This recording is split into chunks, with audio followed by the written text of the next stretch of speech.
There's so much is going into the Super Bowl this year. Not only is it Chiefs versus Eagles, there's so much more at play, you know? Like, everybody talks about Taylor Swift and Travis Kelce because they're this idea of like the couple we imagine in our minds, but they're adults. It's like high school, but grown up. You know what I mean? Because she symbolically is like this cheerleader in our minds, this like head cheerleader, and it's not his position, but it's symbolically the quarterback in our minds. And so them getting together makes such perfect rom-com sense that there are actually people who think that all of the NFL is fixed just to keep the Chiefs winning, just to keep them going.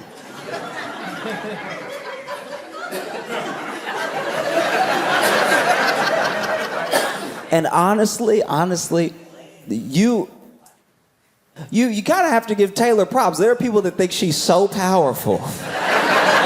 She is single-handedly shifting the course of the NFL. You know? Because this is my thing with it. You know, if it's fixed, why would they be tackling so hard? You don't need to sell it that bad. If most of the teams know they're not going to the Super Bowl, I think you lay off of a couple hits. I don't think anybody's getting CTE as part of a script.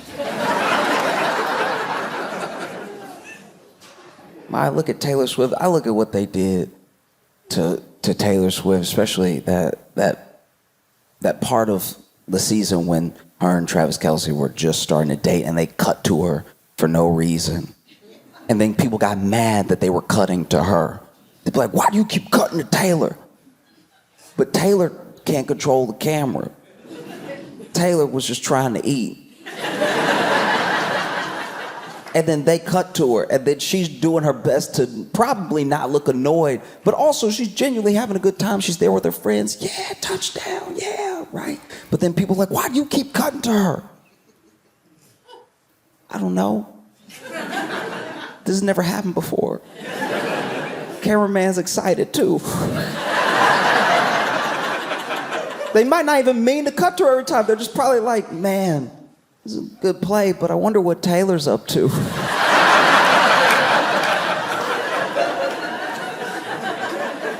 Don't get mad at Taylor because the cameraman got a crush. And so then Taylor Swift, Travis Kelce together. Now Travis Kelce is an interesting dude to me. He really is. Because Travis Kelce, up until this point, I think, I don't know him that well, I don't follow him that closely, but I think he had like mostly, if not only, dated black women before Taylor, you know? And so he has like a fade.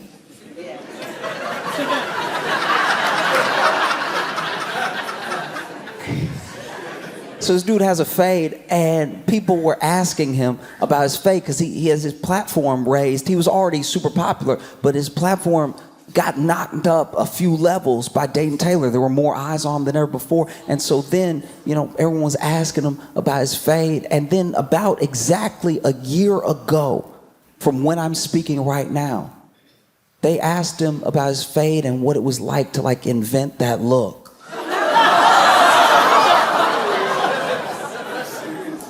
And to his credit, Travis Kelce said, it's the first day of Black History Month.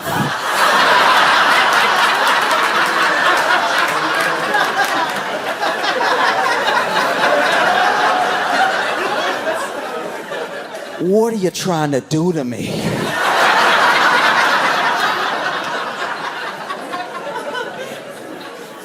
Which, what an answer.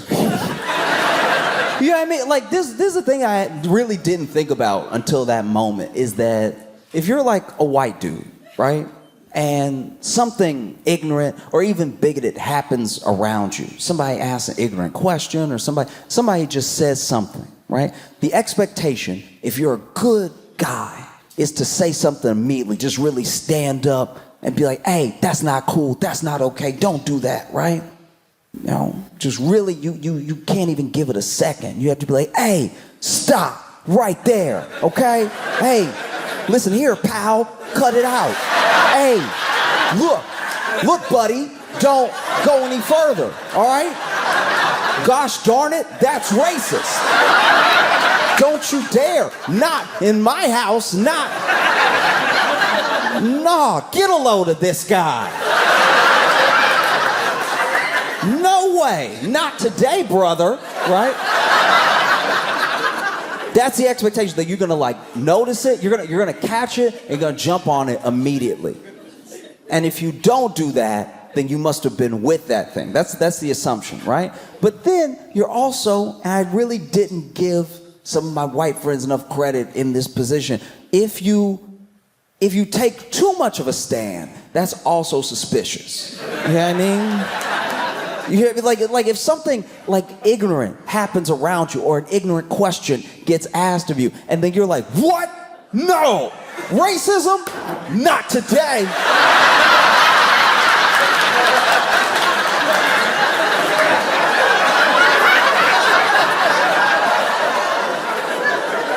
Nah, buddy, I'm putting my foot down. Like, because then people are like, oh, what? Are you hiding something? Why are you so amped up like this? You know? And so to his credit, he's like, guys, look, it's the first day of Black History Month. What are you trying to do to me?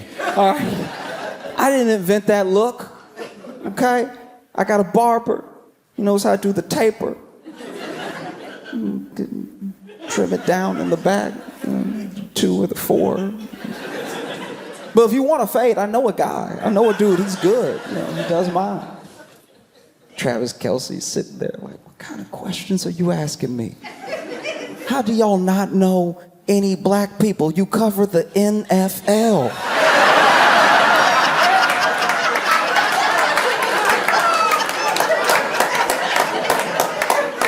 What's wrong with you? You know? And Travis and Taylor together, they do, to me at least, you know, the little bit that I engage with it, because I don't necessarily follow either one of them closely, but every time I see them together, they do look like picture perfect in a way where I'm like, okay, obviously you're gonna get the conspiracy theories, but the conspiracy theories were weird to me because they were like people upset, but what's there to be upset about? It's football. She's blonde. We're in America. This is the most American thing that could be happening. And there are people that are like, no, it's a psyop. I'm like, against who? It's a beautiful white couple. Who are we trying to trick? What is the plan here? That's how you can tell there's some people that just need to be mad about anything possible. I'm like, what? You're the one that said stop kneeling, and now you're mad at Taylor and Travis Kelce for holding hands. What's crazy about the Super Bowl for me is that no matter who wins, no matter who it is, the celebrations I've always found very odd. You know?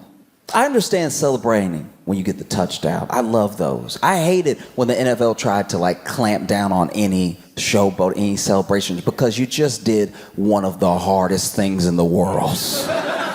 Imagine if you did that for like a scientist. Scientist finds the cure and he can't even do a little.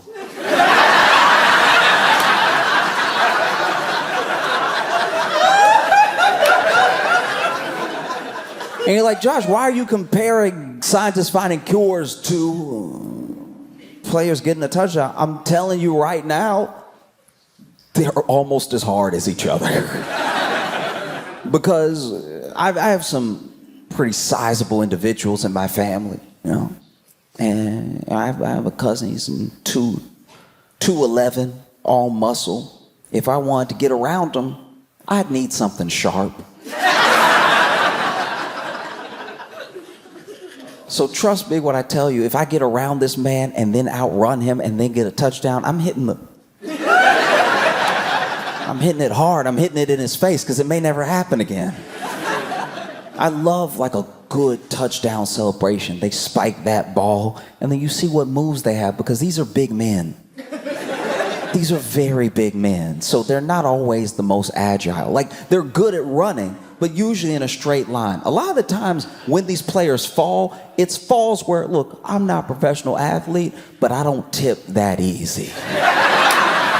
Every once in a while, you'll see an NFL player run it, and then somebody just sort of moves their shoulder, and they're like, uh-oh, uh-oh, uh-oh.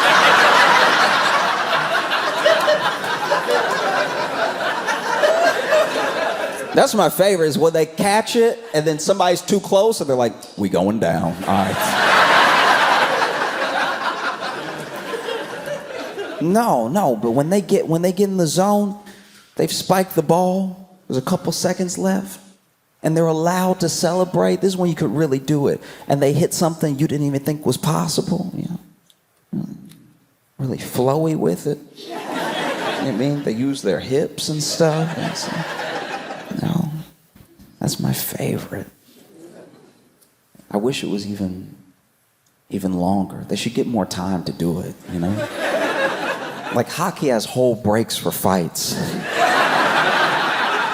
You could let a guy run in and get on his hands and knees, and then the other guy's like, yeah!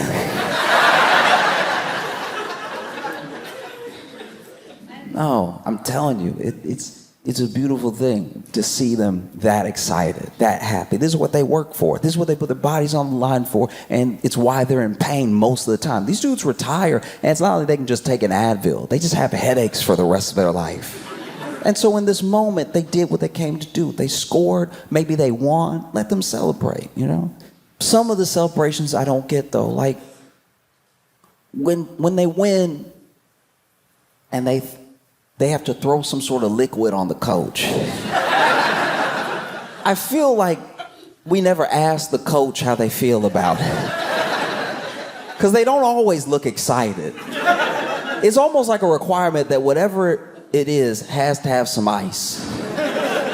And it has to be a surprise. They never do it from the front. It's always just poured all over the coach.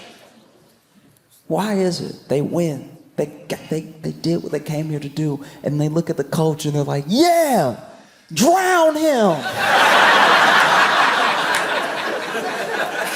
He'll love it. On top of everything, with Travis and Taylor and the Chiefs, you have the Eagles fans. Truly remarkable. They're terrifying.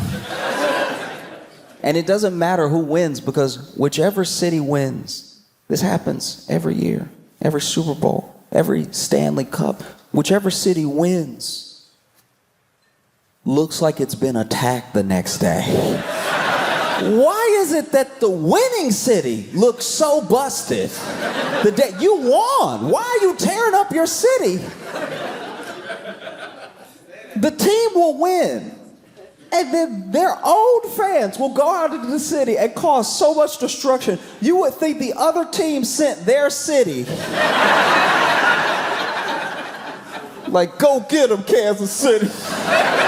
What they did to us. You know, I've watched it happen. You know, I lived in Chicago when the Blackhawks won the Stanley Cup. And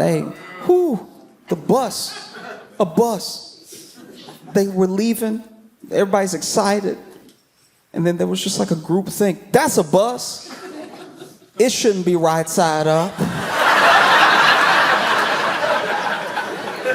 Let's go correct that right now. And then the bus driver is sitting in the bus like, y'all, I'm your ride. Why are y'all? We're going down.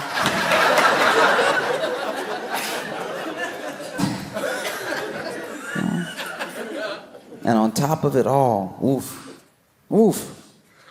you have the Super Bowl halftime show performed by Kendrick Lamar.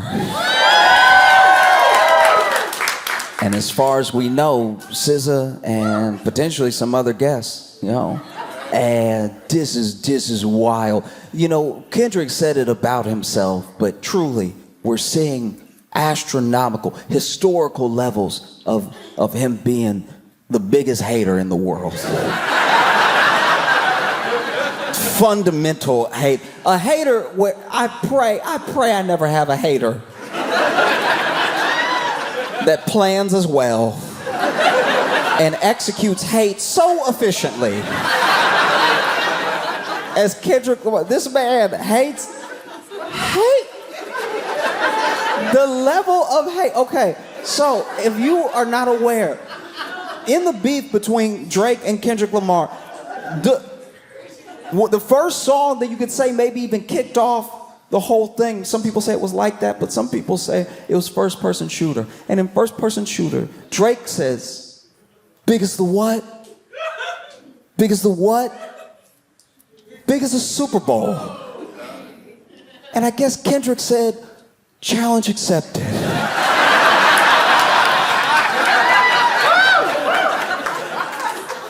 Because you're not ready for the level of hate I can bring. And then there was a whole beef and this whole thing happened. And, you know, Kendrick kind of, I don't know, I guess ruined Drake's life. And then it's announced that Kendrick is gonna be doing the Super Bowl halftime show. And Drake, he started suing. He started suing different parties. He started suing in different ways, different lawsuits claiming different things, some defamation, some were just petitions to get information, claiming that Not Like Us, the song that I'm assuming plays in Drake's head 24/7. You know, that song that they use bots. They must use bots. That's why it's so popular and everything. And then he withdrew one lawsuit and he filed another lawsuit. And it would seem, I'm not Drake and I'm not on his team and I don't know his lawyers, but it would seem that all these lawsuits are to in some way, hopefully, possibly, stop Kendrick Lamar from performing Not Like Us at the Super Bowl. That is what a lot of people think all of this is about. He just doesn't want him to perform that song at the Super Bowl. And so maybe he thinks that if he causes enough legal trouble and kicks up enough of a fuss, that the NFL will be like, hey, sir,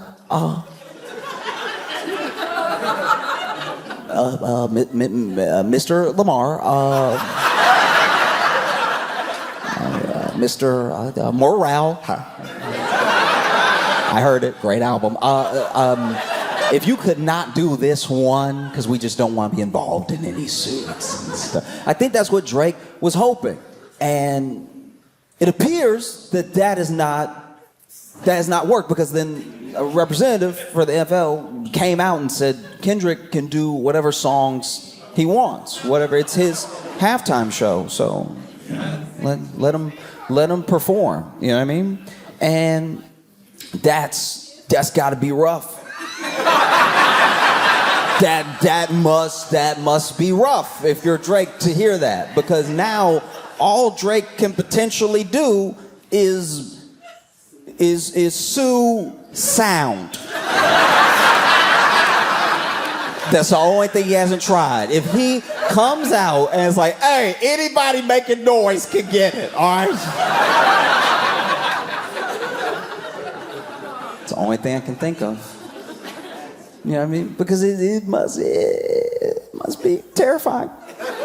If you're Drake, to think that Kendrick might perform Not Like Us at the Super Bowl halftime show, one of the most watched events in television, period, might be him doing a song he wrote about you. A song that already, as I'm speaking, has won 3 Grammys. That's gotta be terrifying, to think that he might go out there and perform Not Like Us at the Super Bowl. And the audience knows every word. That would be terrible. That would be, because I would never want to know that. Even if somebody made a song that was devastating about me and my life and it really tore me up and everybody liked it, I wouldn't want to know that they knew it word for word. You know? That's gotta be terrifying to think that Kendrick Lamar might get out there and perform Not Like Us. Might to a loud stadium of fans screaming. You know?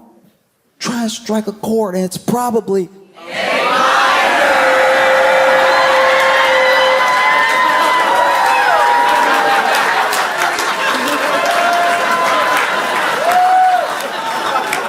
I think even scarier than Kendrick performing Not Like Us is the audience performing Not Like Us.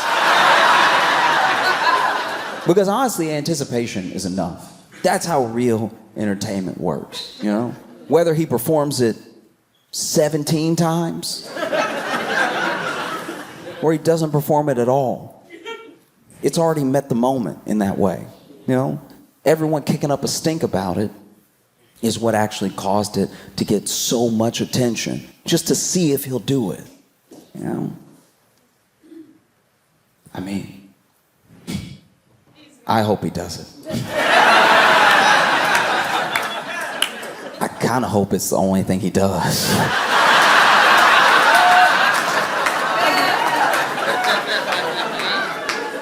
Mainly because the Super Bowl halftime show is recorded and it has all of its own production elements that gets them submitted for the Emmys.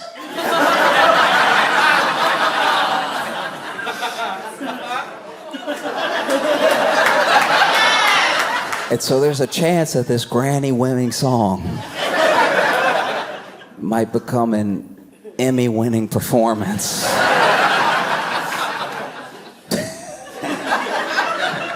Oh. I will say though, sometimes it feels like with sports, it's the only time you see so much investment. You see so much come out, like just thrill, agony, all these emotions around a dude's team, around that game, around players and stuff. And I think it's because like sports is one of the few places, maybe even one of the last places, that like a man can express all the aspects of human emotion. He can cry over his team losing. He can be elated. He can be like giddy like a little kid or something. And it's one of the last like socially acceptable places. It's very easy to say like, no, just cry. It's okay for men to cry, but you're not ready. I love when people say like, no, come on. Just break through decades and generations of trauma to just like do what feels like what you want to be doing. No, the only thing stopping you is your mind. As if it's that simple, Sports is one of the last few places that these bonds can be created and that you can fully express yourself. It even creeps up in little different ways. Things that you are innocuous enough, but they run cover for other things, right? Like, let's go. Every one of us here knows a man who has a water bottle. Maybe it's half full, maybe it's a quarter full, but he throws it up in the air. And it flips, and it flips, and it flips, and then if it lands right side up on a flat surface, he will lose his mind. He throws the ball up, it flips, lands right side up. Let's go!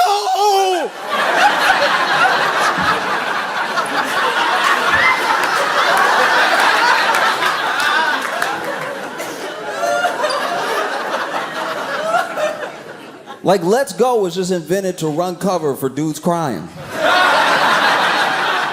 It is. Go! It's the same mouth movement. It's the same shapes. And if you scream, let's go hard enough, you can squint. And when you squint, people can't tell you're crying. Because we've all known a man All of us here have known a man where his team, whatever the reason it is that he loves that team, it doesn't matter. His team is down. All right? Loved this team since he was a little kid. Memories going to the stadium and everything. His team is down. It's a very important game.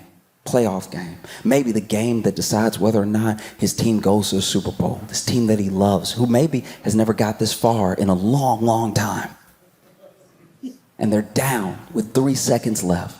They have possession, and they throw a Hail Mary pass. All right?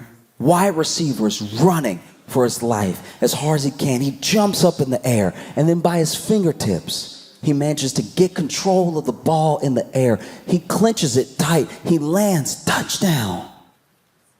Touchdown. The team was behind, and now they're ahead. They've won. There were 3 seconds left. The game is over. And then your friend, who's not on the team,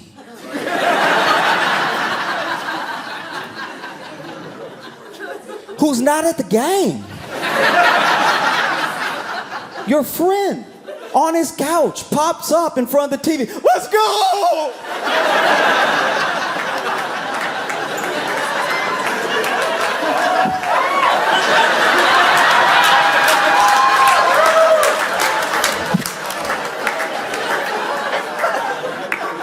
Like truly, as men, I don't even think we would need let's go if we just felt more comfortable saying, I really needed that.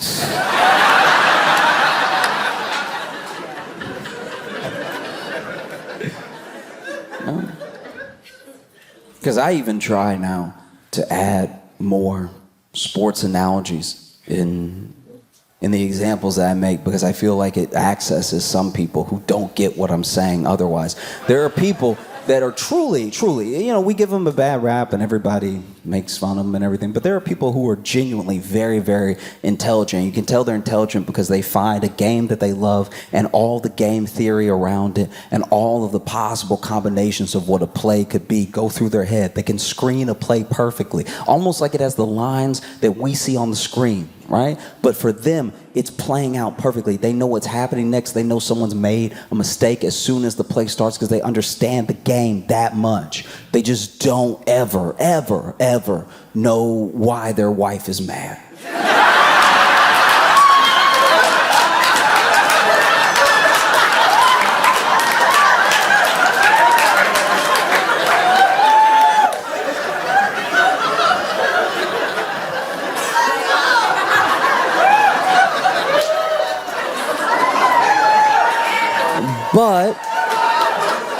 But I think if we incorporated more sports analogies in arguments, people would understand what went wrong. You know what I mean?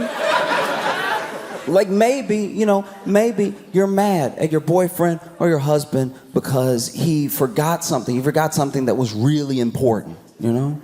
And maybe it was like your sister's birthday and you had so much going on that you asked him to go pick something up and then meet you at the party. And instead of going to pick it up, he just met you at the party. And now the place is closed. And so it looks like you didn't get your sister anything. And so you're upset with him because you asked him for this one thing. And instead of doing it, he just kind of blew it off, or he wasn't paying attention, or he genuinely just forgot and then showed up and he doesn't understand why you're upset. But if you say to him, look,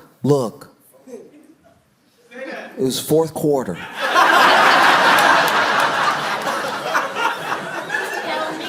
It was fourth quarter, and you're at the 3-yard line. Like, you're in danger of the other team getting a safety. That's how clutch this is. You only have a few seconds to pass off that ball, right? And if you don't do it just right, that's it, you know? We're not coming back from this, you know? And instead of looking out for your receiver who's wide open until 5 p.m., like I said, who's wide open. Instead of passing off to your receiver in that moment, you're looking at your tight end, you're looking at your other receiver, you're looking at defensive linemen for some reason, like your head is just in the clouds, and out of nowhere you allow yourself to get sacked, right? I'm telling you, that husband, that boyfriend, these are good people. He would be like, oh, damn.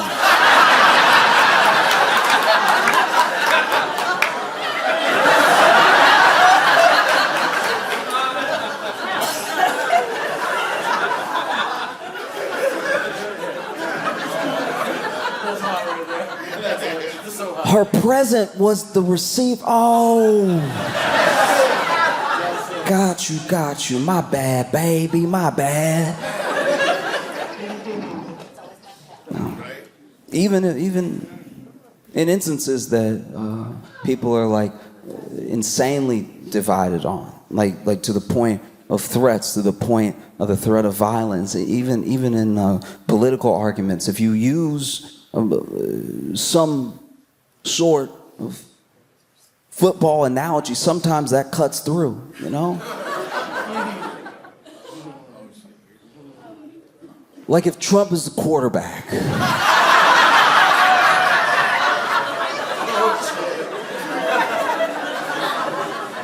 And he hikes the ball, because this is the play that he called. He called this play. This was his play that he wanted. He gets to call the play. Not always, not every play, but this play specifically. He called this play because he wanted to do it, because he thought it was a good idea. This was his play, right? And then everybody was open. The tight end was open. The wide receiver was open. All right, defensive backs. Everybody was doing what they were supposed to do. Everybody on the sideline was cheering, giving support like they were supposed to, and everybody on the field was playing their position as best as possible. And the screen was even working well. You know, everybody's moving out of here. People are wide open. And then your quarterback, rather than throwing what could potentially be a touchdown pass, he just sort of threw it out of bounds. Which is confusing. So the next time that y'all huddle up, you ask him, you're like, hey, what was that? What happened? That was the play that you picked. Why'd you throw it out? Were you scared you were gonna get sacked? What is it a time thing? You're trying to stop the clock? Like you're trying to give him the benefit of the doubt in as many ways as you can. Like, hey, so what's the plan here? You're literally bent over, huddled up, looking in close. What's the plan? What are you doing? What is the goal here? Because I thought I was playing my position perfectly, and then you do the. So what's next? What happened? Tell me what happened. And then your quarterback is like, I think the ball was black. I don't know.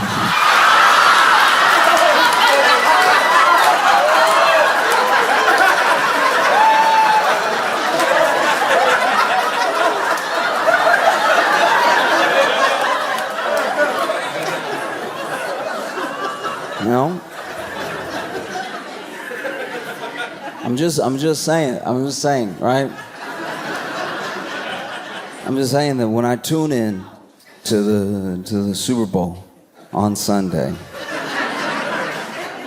I plan to watch a good game, hopefully a game that makes sense, hopefully a game that is epic enough that it can yield more analogies for my daily life.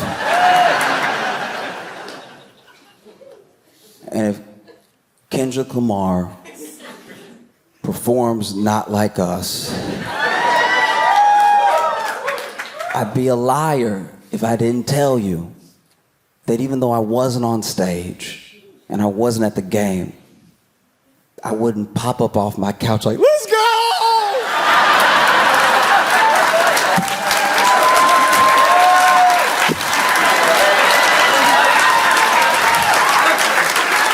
Cincinnati, y'all been phenomenal. Thank you so much.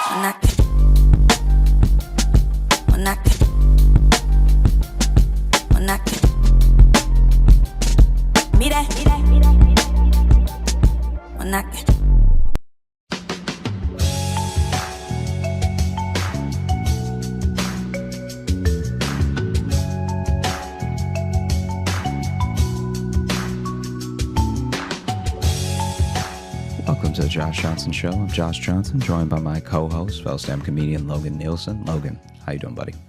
I'm doing all right, man. How are you? I am getting a call, so I'm not doing great. 1 second. 1 second. I'm here again. I'm back. Doing great. How are you? Doing great. Everything's fine. I'm doing all right, man. I think we're about to get some nasty weather here in Iowa. Have you guys been getting hit with anything yet? Not to open with weather talk, but I mean, it's only nasty if you're not freaky. You know what I mean? Like this is good. Nope. I hate what you just said. Nah, like this is just good weather for like if you know you cuddled up with somebody and like, oh no, we can't leave, maybe It's we should. only nasty if you're not freaky. Yeah, like maybe we shouldn't leave. Maybe it's nice being warm together, It's a real baby. It's cold outside situation. Not is what you're really, saying. because you live together in this scenario. This isn't a visitor. That Oh, baby, it's cold outside. wait. is a So wait, visitor. sorry. Are you role playing as me talking to Jess right now? No, I'm role playing as Is that what you're- anybody talking to Okay. anybody that lives with anybody. Okay, because for Yeah. a second I thought it was. No, that'd be weird. Think Be like, you, baby, don't go out and save lives tonight. Like that'd be wild. No. I'm. they really need me at the hospital. Nah, girl, come on. The Nah. fire is warm. She's like, we Yeah. don't have a fireplace. Where did you start a fire? Hey, you know who needs reviving? This dick. Well, it takes all the mystery out of it when you say it. I know. I regret saying it, but it was also funny to me. Well, hey, man. Merry should we, Christmas, everyone. Yeah. Merry Christmas. Yeah, it's the holiday season, and you want to do a little holiday mailbag? A little. We're going to be doing a little Santa holiday sack of emails? mailbag, a full-on Santa sack of emails. But also, can you do the thing that you've done before where like we'll take turns reading them? So just like shoot me anything that you want me to read. I figure I can if do that, or helps. since we're not like really doing video, I can probably just screen share the emails with you. Yeah, and you can just that read sounds them. good. I think we might do it that way. Yeah, so we wanted to give back in the form of giving you what you gave us. It's a real regifting of the holiday. You were kind Yeah. enough to send things in, so we want to read them. We want to share our thoughts on the things that you think with us, with you. Yeah. Now, when you put it that way, it does sound shitty because basically, What do you the mean? gift we're giving is just announcing what people have given us, and we're like, "You're welcome. We gave it back." No. But it's like, imagine if somebody gave you a gift and you could add to it. So if I gave you a car and then you got it detailed, it'd be an even better car. But then saying it's a gift to you because I got my car detailed. It is. You're giving me a car back? Thank you, brother. Oh, see, now Appreciate that's what you. I'm saying. Is you're saying Yeah. that's where the communication wasn't lined up because I wasn't giving it back. Mm-hmm. I was sending you a picture of it detailed, being like, "Merry Christmas, buddy." You would do that. That's exactly who you are as a person. So yeah, let's get into it. If you want to take the first one. Yeah, I'll take the first one. I'll go ahead and screen share with you right now so we can both see them as we Yeah, go here. let's Maybe get weird. Let's get freaky with it. let's get weird. Let's get freaky. Baby, it's cold outside.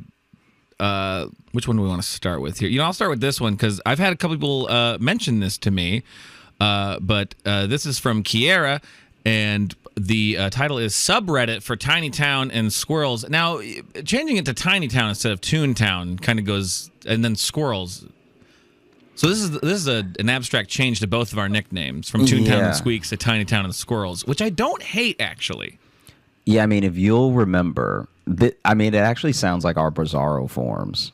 Like it sounds like there's going to be like just a more extreme version of each of us running around that is Tiny Town and Squirrels. Like Squirrels like actually like needs to get LASIK. Like actually cannot really see. And then Tiny Town is got like a weird like bone fusion going on where his knees Okay. are just like real low to the ground. You know what I mean? Like he still Right. walks, but as far as a shin, barely. as far as a shin, his shin is the size of a hand. Like we're talking like knee feet, right? That's like a Hank Hill's dad from King of the Hill, where he doesn't really? have. Yeah, his shins were blown off in Korea, so they just grafted his feet to his knees. So he just has no, I'm not straight, talking about short that legs. though. No, Right. he still has a little bit of shin. Oh, still a little bit of shin. Okay. Yeah, but just enough to look cartoonish. Squirrels, I was just thinking it's literally like just clothing filled with squirrels masquerading as a man.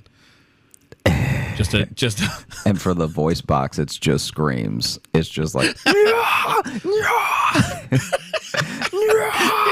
they got a little keyboard in there, but there's too many little paws, so they're just typing nonsense. Just 7. Yeah, that makes sense to me. That's We've what it really feels like. this year the listeners have really created. We've gone beyond the JJU, the Josh Johnson universe, and now we've established the Josh Johnson multiverse. Because now there's Toontowns and Squeaks, there's Tiny Town and Squirrels, there's the Punisher and Iceman, or Man with Ice Powers who hates puns. Like now there's a whole action figure line of the two of us. There's a lot more going on. I'll admit. I think that some of it is good and some of it has been counterproductive. Like I think that there are some things within. Some of it has been What has been counterproductive? I don't know if the bathroom detective should actually like stay in the universe. I think that like I enjoy it and we're gonna put out that, you know, that trilogy, but I also think like, is this who I am when I listen back to it? Like Well, I won't reveal too much, but I've been going through the tallies of people's favorite episodes, and I will say that character doesn't not make a showing. How about that?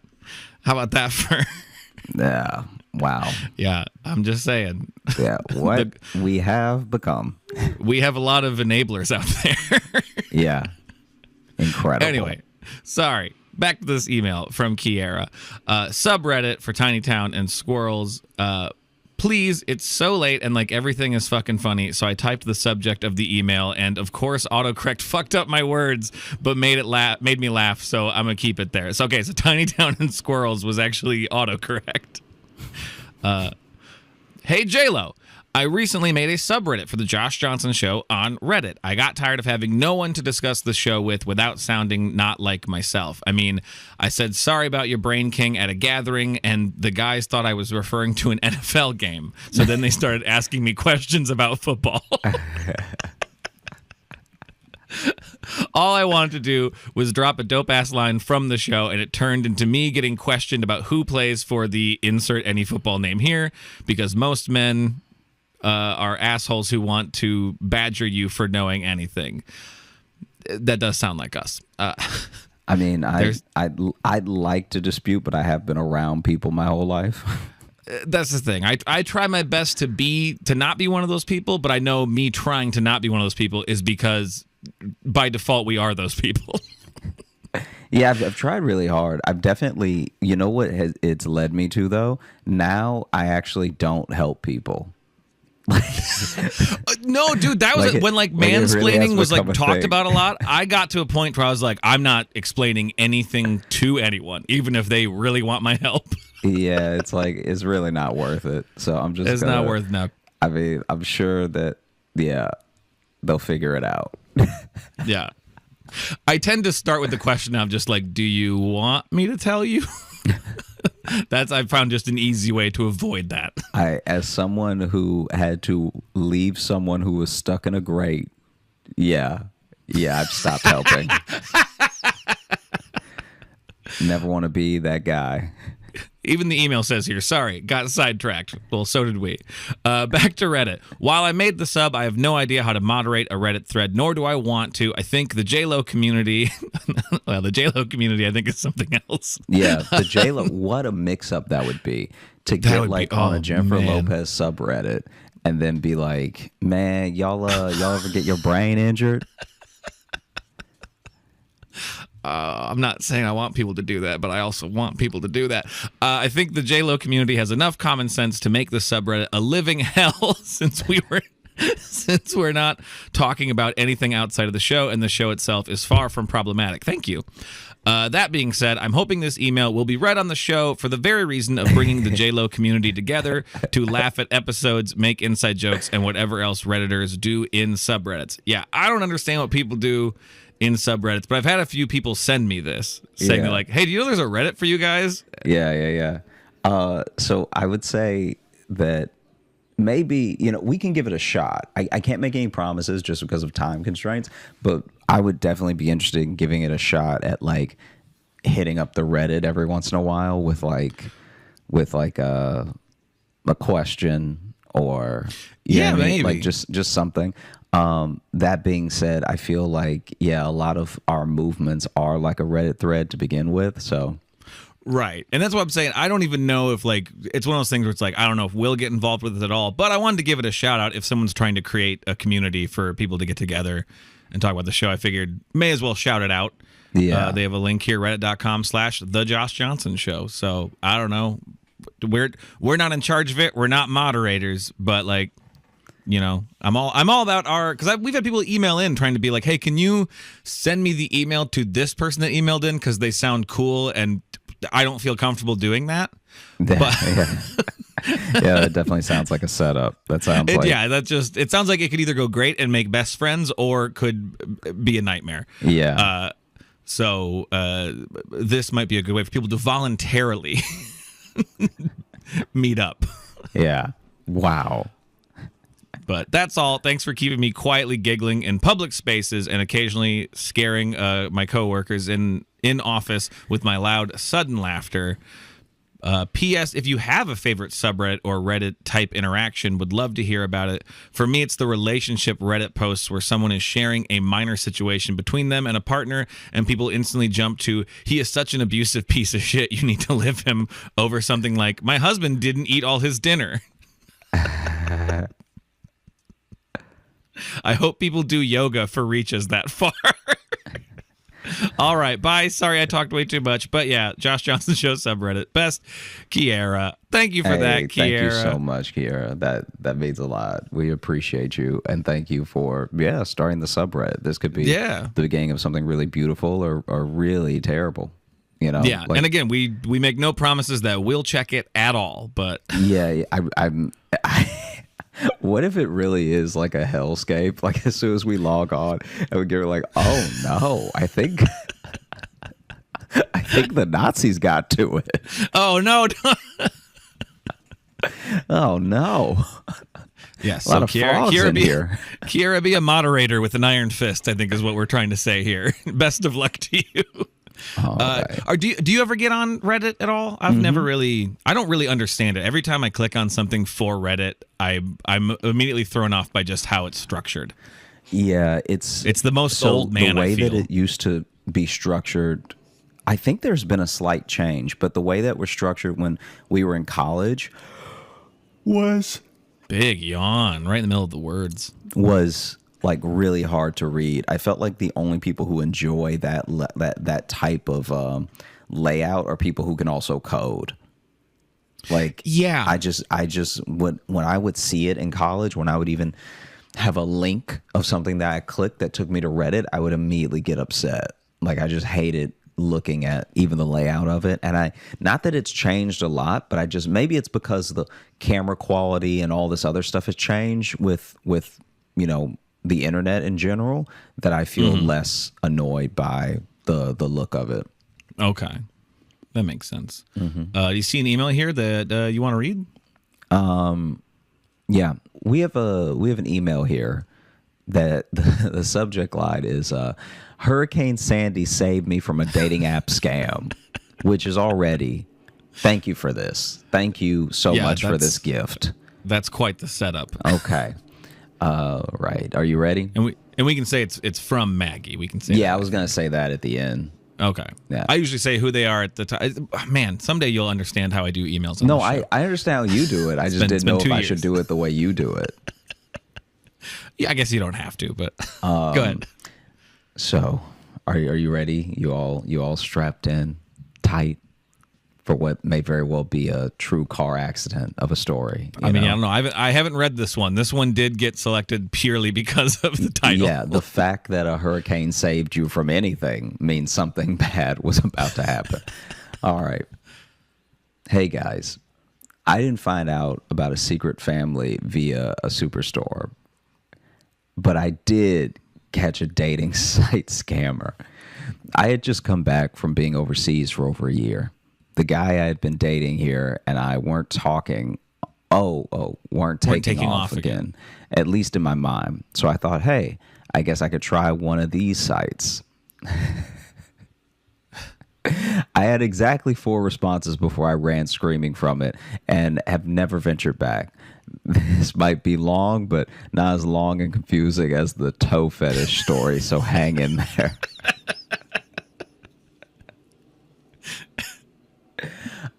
Anyway, the fact that there were 4 responses, that must have been 4 penises. It had to be. Like, it had to be just all penises. There's no way that you were like hi and someone was like hi and you were like, I'm out of here. Like, Well, it looks like all 4 are listed here. We got 4 numbers here. okay. Number 1, first guy, pictures of him in his military garb. I'm not a big fan of the military industrial complex, but thought, hey, let's chat. The story is that his family was killed in a car accident, blah, blah, blah, which is already Damn, not Maggie. great. His family was killed in a car accident, blah, blah, blah. Yeah. He was, That's such a grim response. he was serving in Afghanistan. His story didn't ring true to me, and I left it alone. I'm not going to lie. Like, you haven't given us enough information here for this person to outright look like a liar. Like, it sounds like 2 pretty bad things are happening to him. Like, Yeah. Now, I will say, if that was literally he sent one message and he opened with that, yeah. even true or not true, you should avoid that guy because he's going through something and you don't need to get wrapped up in, Also, his trauma. Have you noticed that, like, bots still don't? This is like going to be the next level of bot, I can assure you. But somehow bots still don't trauma dump. Like, bots are still very much like, hello, hey, you're in my local area. Yeah. Do you like to read? I also like reading. Yes. Hello, sexy. What doing? Yes, It's exactly. like- There's never a bot that's like, hey, how are you? Thanks for asking. I'm not great. Yeah, like, hey, how are you? I'm trying out this dating thing. You know, I've just really had a rough year and I'm trying to better myself.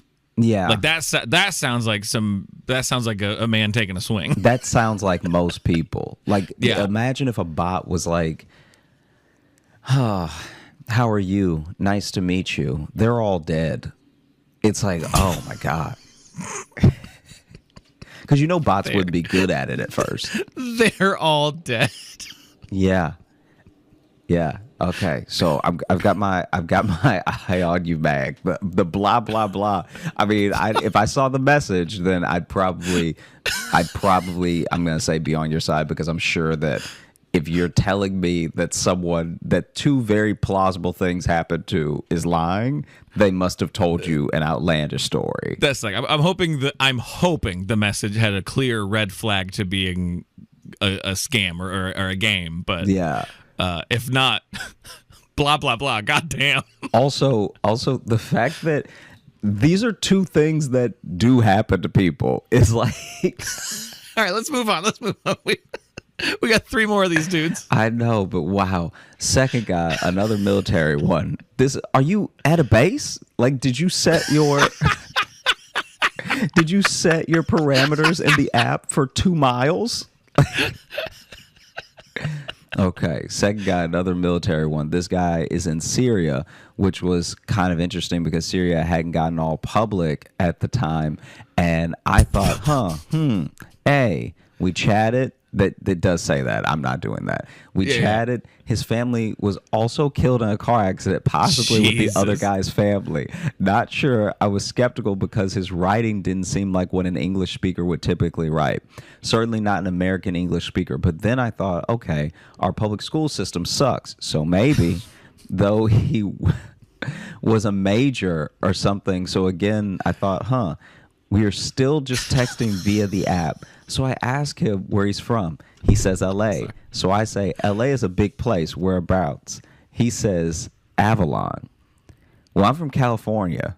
And if I were from Catalina Island, I would brag about it. So I told him this and said, I thought he made that up. I asked him to give me more places he knew in the LA area. He sent back an alphabetized list of cities in the LA area.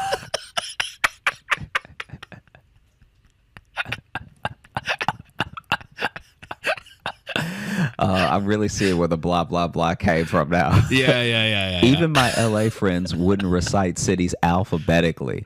Only the Rain Man could do this. I said goodbye, you liar. Goodbye, you liar.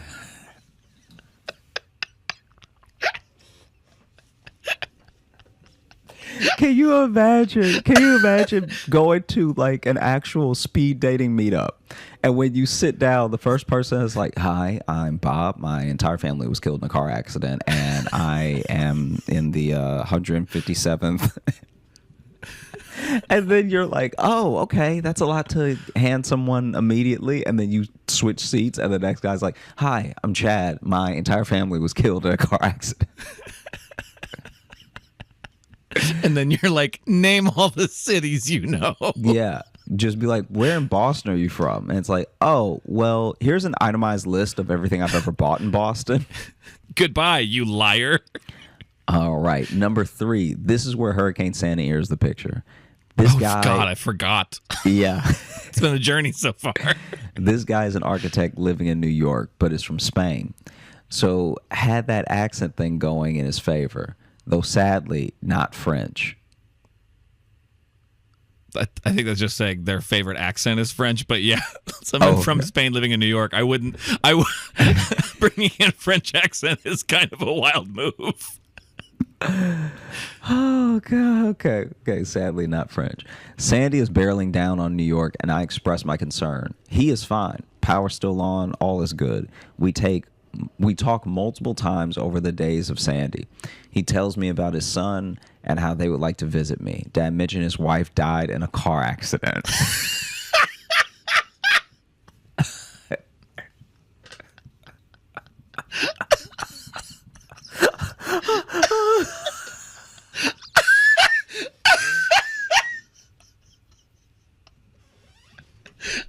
This must be a common scam to lead with a fucking Batman backstory. Okay. I say, well, where do you live in New York City? And he says, White Plains. I am clearly not a trusting soul because I'm asking him where exactly. He finally gives me an address and says he has a nice apartment downtown. He says at some point, well, now that you and I have met and you aren't going to use your membership to this shit dating site, can we give it to a friend for him to use? I say, not sure, as I'm Googling his apartment address, which is the White Plains Post Office.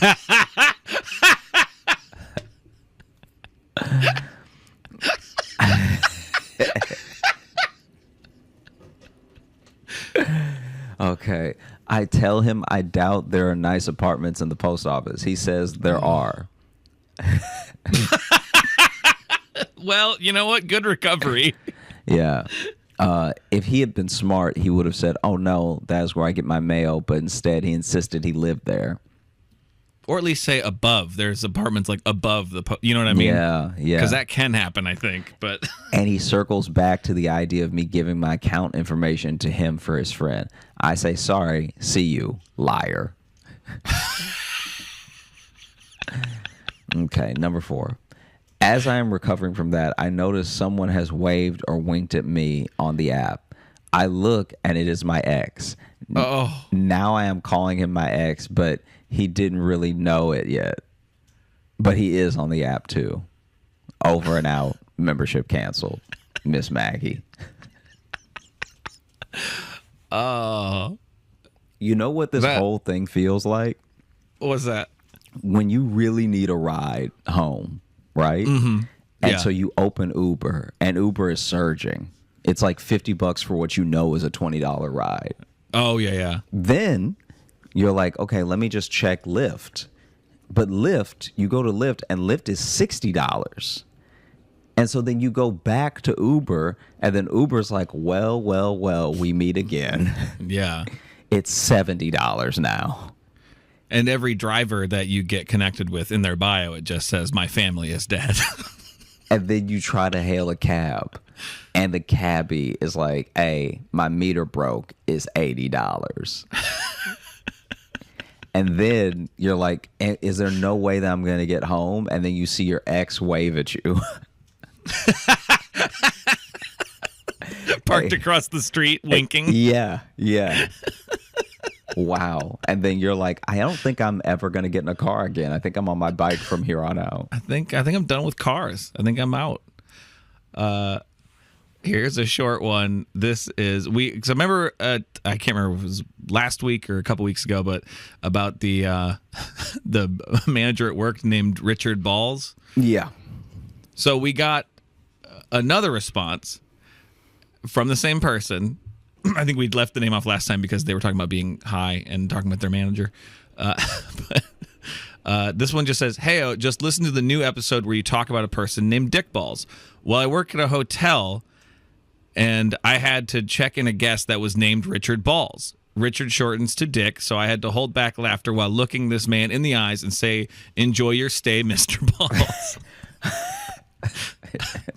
One of the funniest things in my entire life. Anyway, I'm quite stoned while writing this, but I hope y'all have a good day. Which is very similar to the first email they sent. And that's why you can see here, I responded. I said, "Are you playing with us?" Because the last Dick Balls email was from you. And then they sent back, "This story is 100% serious, but I don't think I sent you the last Dick Balls story." But I'm pretty sure they did. Yeah, the other one. It's from the same email about Dick Balls. So here's what I'm enjoying about this scenario. One, just love to know there's several Mr. Balls out there. Also, this person has clearly gotten so incredibly high that maybe they forgot they've met their boss twice. That's so funny. Yeah. I think that is what's happening. Because both those emails are from the same person and they're formatted like exactly the same way. They both end the exact same way. That's so and funny. that's why I responded, because I'm like, I don't want people emailing in thinking they can play with us. But like, and a part of it was also be like, "You good? Did you is this a sorry about your brain king scenario?" That's so funny though. Like the fact that someone forgot is incredible. That's great. Dude tells about a different Dick Ball, and even says, "I just heard about you guys talking about it." Yeah, we were talking about your email.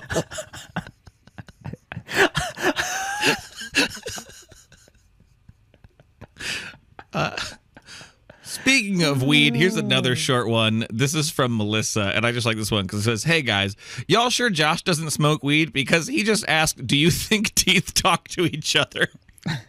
Before proceeding to describe a teeth house party where Logan's extra teeth are unwelcome guests. Anyway, keep up the excellent work. Cheers, Melissa. P.S. In the time it took me to type that, Josh has begun describing the absolute atrocity of Logan's long-lost dead twin he ate emerging from his fucked up teeth and saying, "I'm here too." So I don't know, guys. I think he's almost high as I am. Look, Yeah. Now imagine what Josh would be like if he did get high. This is him sober. yeah, this is all me. Yeah, I mean, like That's this is all like me. this is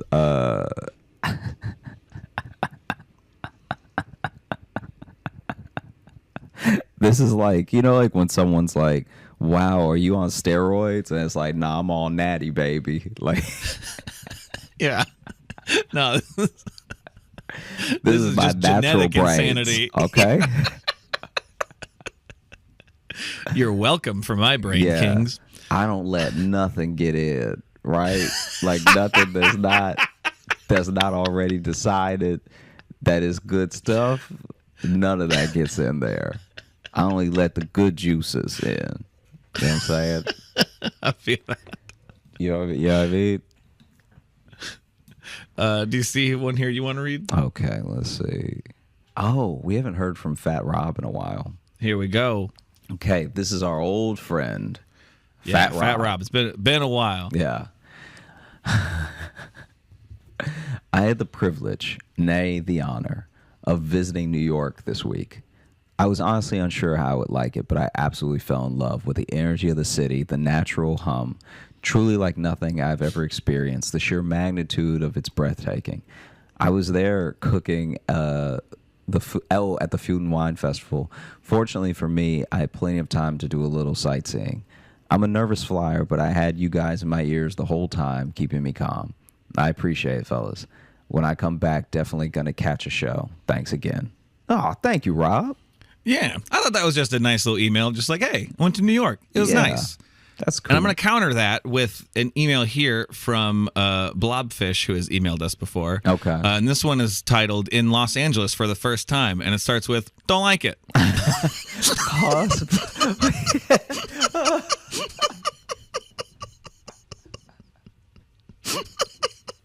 This is a coast-to-coast review we're doing here. Live in Western Colorado, drove 8 hours to Vegas, spent the night, drove 5 hours to Angeles this morning, going to see La Brea Tar Pits, Moulin Rouge, pretty excited. What's up? You have to say the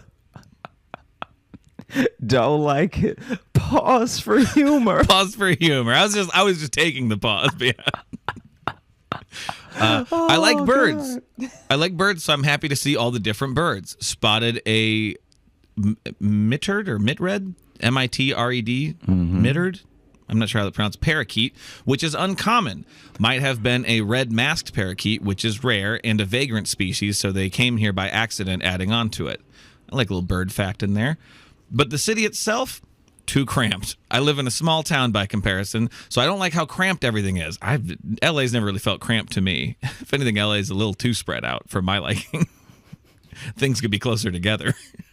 That's Logan editorializing. Everything is crushed together, and the people are weird. They are insane, just running across the street during a green with 2 bags of half-eaten cucumbers.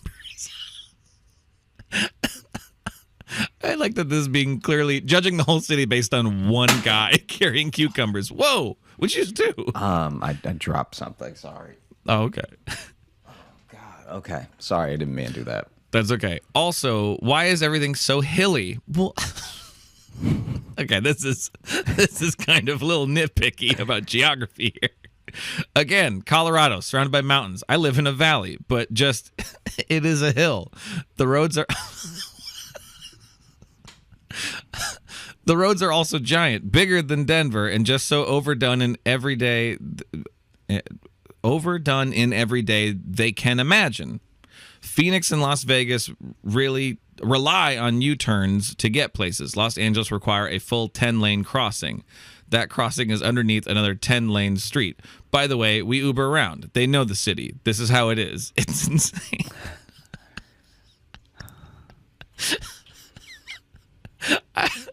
I was gonna. Those complaints at the end there are just like, it's not the same as everywhere. Update. Saw Moulin Rouge. The audience was so rude. One lady was screaming, "Ow!" and "Yes, woo!" every time something remotely sexual happened in the most blood-curdling voice known to man. She did this the entire time. Really emotional moment, and the main character wipes his greasy hair. Woo! Thank you for that Los Angeles review. Look. What you need to understand, thank you for writing in, but what you need to understand is that's just somebody who's very lonely, all right? Who's truly in need of a touch. Yes. Because no one woos. Like, this is sex for her. this is very close to all the sex. Like, it's... Seeing Moulin Rouge, yeah. The idea that, like, even one of the dancers maybe just wiped his brow and like, ow! Yes, sweat. It really is like, that's so funny that, okay.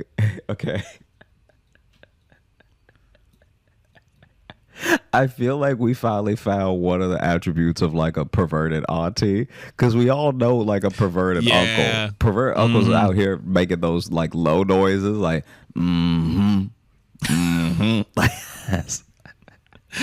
that sounded like Sling Blade. Yeah, just a little bit of growl and everything they say is like, oh, as you do it later. Like, yeah, just something that's really uncomfortable. And those aunties are out here also. Those aunties are out here. Oh, for sure. Ow! Yeah. They are just happy to lay their eyes on a man.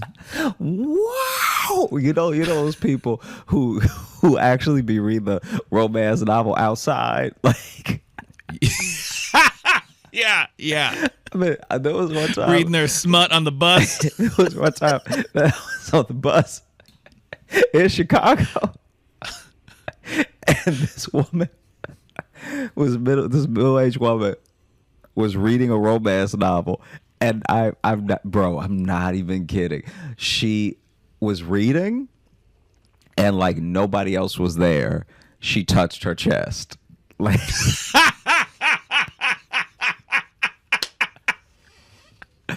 Like she had the book out here, right? Yeah, But yeah. then she went, Whew. like she rubbed the middle of her chest like she had Vicks Vapor Rub on it. Oh, I love that. And it's just, and then you see the cover, and the cover first of all, he couldn't be on more steroids, and I don't know what book this is. I'd have to find it because it's so funny. It's like basically he is, at least from the angle, because she had it down a little bit because she was reading it. Oh, did it have like kind of a Fabio cover It had kind like of a thing? Fabio cover, but Okay. the woman the woman is on the horse. This is like such a funny thing. The woman is on the horse, but the Yeah. man, instead of riding the horse or her grabbing him and he's riding or whatever, he's like under the horse. So I couldn't tell if he was supposed to be What? lifting the horse or if he was getting trampled by the horse. Because I couldn't see the cover well because it was tilted down. My husband was trampled by a horse, blah, blah, blah. My husband was trampled by a horse, blah, blah, blah. Ow!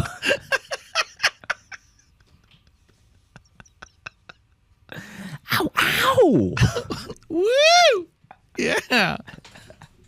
Squish him with them hooves. Ow! Yeah. Wow. Wow. Well, I think you had fun in Los Angeles. But also, sorry, I genuinely snorted there. Oh, man. Okay. All right. So can you choose the one, it's fourth from the bottom, I fucked up. I fucked up. There you go. Okay. You already know the subject. I fucked up.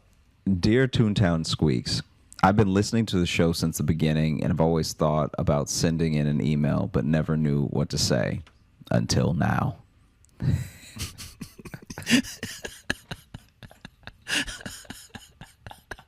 That does sound so so ominous. I am a high school teacher and often listen to music or podcasts while I'm grading assignments. Well, I was listening to the Balls episode with headphones on. I'm not an animal. While grading tests in my classroom, when Josh said, "Sorry for your ball king," I completely lost it, and the few students I had in my classroom really wanted to know what I was laughing about. Since I would like to keep my job, I could not tell them the whole story, but I panicked and just simply said, "Something funny happened on the podcast I'm listening to." It didn't dawn on me until later that most of my students only know about the serial killer podcast that I listen to, as we use those as sources during our serial killer unit in psychology class. I now have a bunch of students who believe I was laughing to myself while listening to a podcast about actual murders. If kids weren't intimidated by me before, they certainly are now. Anyways, keep doing what you're doing. I'm a huge fan of the podcast, even though I may never listen to it at school again. I love all the Wild Josh stories, and Logan's laugh never fails to make me laugh as well. Best. And then, P.S. Y'all definitely have a bromance going on. Don't lie to yourselves like that. I try to tell him all the time. He just won't believe me. Well, you know what? Thanks for writing in. Thanks so much. That's for listening from to the Mia show. or Maya. It's And- MIA. I know it can be pronounced either way. And we appreciate you. Yeah. That's a new one, though, but like the laughing at work club, but thinking you're just a psychopath, like a genuine. Yeah. Like everyone gets crazy looks when they laugh at work, but everyone's looking at you being like, oh, man, the last podcast we knew they were listening to was like about Dahmer. Yeah. And they're over there cackling away. And I don't know what's hilarious about Dahmer.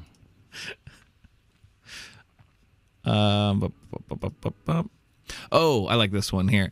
This is from, I believe it's from Malia, and the title is "Here's an Episode Idea." Hello, Josh and Logan. Josh, I commented on the Instagram where you wanted us to roast you, and I said you look like the brown M&M. I have found some things from my childhood in Texas that I think you might like. Beware, these annoyingly catchy jingles will be stuck in your DNA for the rest of your life.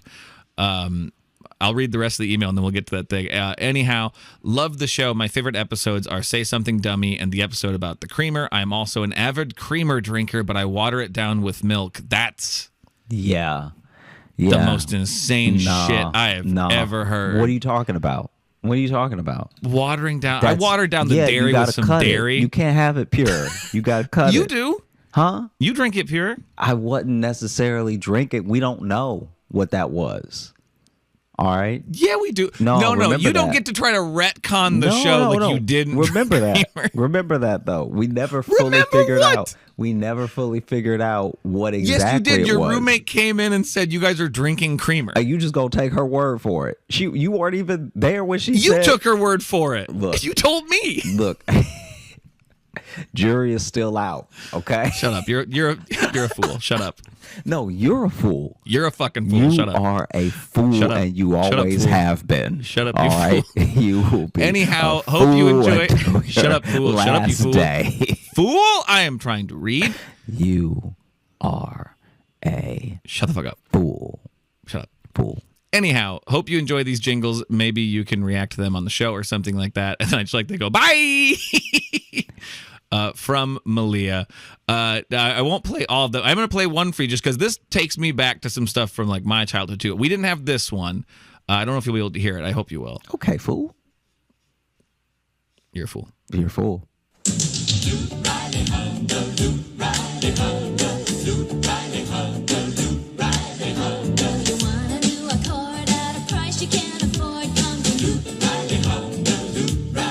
So I was excited about this because it made me think about. I have a lot of like jingles, like local jingles stuck in my head. Do you have any of those? Yeah. Yeah. Do you want to tell me any? No, none of them are good. And if I say them out loud, I'll just be thinking about them all day. Oh, come on now. Come on. I'll sing you a couple of mine if you sing me one of yours. You know what? They don't give good internet though, so I don't even want to promote them. Nobody should know about them. Nah, let me see a different one. Because the internet one is like Like an actual like earworm. yeah, it's an actual earworm, but they're not a good company. They just paid someone to get themselves stuck in your head like a real parasite. Let me see. There's one that's. Let me see if I can find it real quick. Oh, you're gonna look for it? I'm gonna look for it because I want to make sure I'm doing it right, or else literally no one will. There's already probably only a few people from my hometown that listen to the show. The ones I got in my head, I can sing for you right now without even needing reference because they are so ingrained in my head. There's Rochester Lapidary Jewelers. If you wanna look good, Grace Styles and Value, jewelries, gems, and stones. We got everything you need at the Rochester Lapidary Jewelers. Okay, let me see. That was a real jazzy one. Soulful even. Okay, yeah, I can't find it. So the only thing I can actually give you is this one guy. There's no real like jingle to it. There's just some really catchy music playing in the background, and and then he's like, it kind of like sounds like that sort of Silk Sonic-y Bruno Mars type. So it's like, just imagine doom doom doom doom doom doom doom. Okay. Doom doom doom doom doom doom doom. And then he's like going with the beat, like doom doom doom doom doom. And then he looks at the camera. He's like, "Have you been hurt?"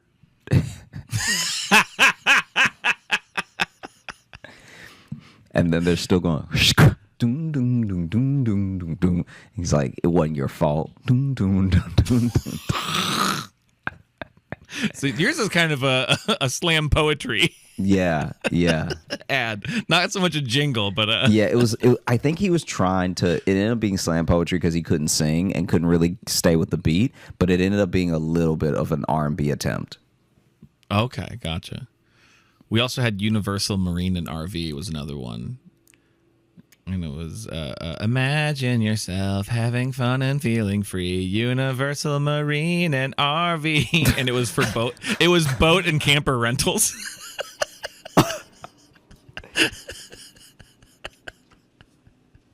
But having fun and feeling free. Wow. Let's do this one here. Do you want to read this one, or do you want me to read it? I might need you to read it just because it is so small on my computer. It's a little bit hard to read. And you got shitty eyes. Because you won't get glasses because you're a fool. No, you're a fool. All right, you are a foolish fool. All right, this is from Daniel, and it is titled, I accidentally competed in an Iron Man competition, plus stand-up advice. It really runs the full spectrum of like human interaction. Yeah. Hey, Josh and Logan. I hope you all are doing well. My name is Daniel. You may remember me from my email entry in episode number 106, Jim Stepdad, where I told you all about my slightly humiliating experience puking at my local gym. Oh, I do remember that. I have another funny story of something that recently happened to me that I wanted to share with you. But first, I wanted to ask you for some advice regarding my new adventure in the world of stand-up comedy. I recently performed my first ever stand-up comedy set at a local club here in Chattanooga, Tennessee. It was a brief 5-minute set, and I not only had a great time, but I was given many compliments from some of the attendees that night. The organizer even caught me after the show and informed me that he could send me the dates and locations of some upcoming open mics if I was at all interested in potentially performing at them. I told him that I definitely was, and I'm currently waiting to hear back from him. All that being said, I wanted to ask you if you had any advice for me as a new comic. This is definitely just a small hobby for me, but I would love to continue to try my hand at it in the future if given the opportunity. Any advice on how you guys come up with material? How do you typically practice? Any and all help would be much appreciated. Maybe we'll give some advice first, and then we'll read the story here. Yeah, I think that for the most part, just having fun is the best thing that you can do starting out. Like, I think that some people, it's exactly like going to the gym. I think some people like take it very seriously and get really into it and want to like get really far in their first like 2 visits, and then they end up burning out or like not getting the results they want in 2 weeks, and so it makes them want to give up. But if you're just like having fun and building community and meeting people that you think are funny and getting to watch people that you think are funny, and it's one of those things that gives you confidence and a source of joy, then I think sticking with it for now is the best thing you can be doing, because all those things that you could want will come later with more experience. So there's no real there's no real like long-term tip that I could give. I will say one piece of advice I give everybody if I don't see them do it is to, when you start, put the mic stand away from you. Like so many people starting out let the mic stand upstage them. Like they'll just take the mic out of the stand and then leave it in front of them, blocking them on stage. Yeah, and a lot of people do that when they start. Yeah, and I think that's the only thing that I tell people who are like almost brand new. Other than that, though, I don't think that there's anything that you can do except continue to enjoy yourself and like enjoy writing, enjoy learning how to perform better.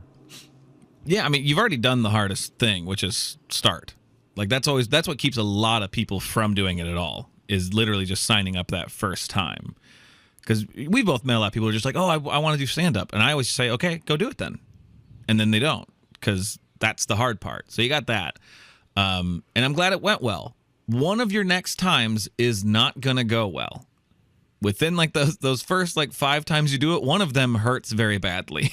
Whether it's your first one or it's like your third one. So just know that's going to happen. It's nothing you did wrong. It's part of the journey. It's part of learning it. So if you still like it, just shake that off and move forward.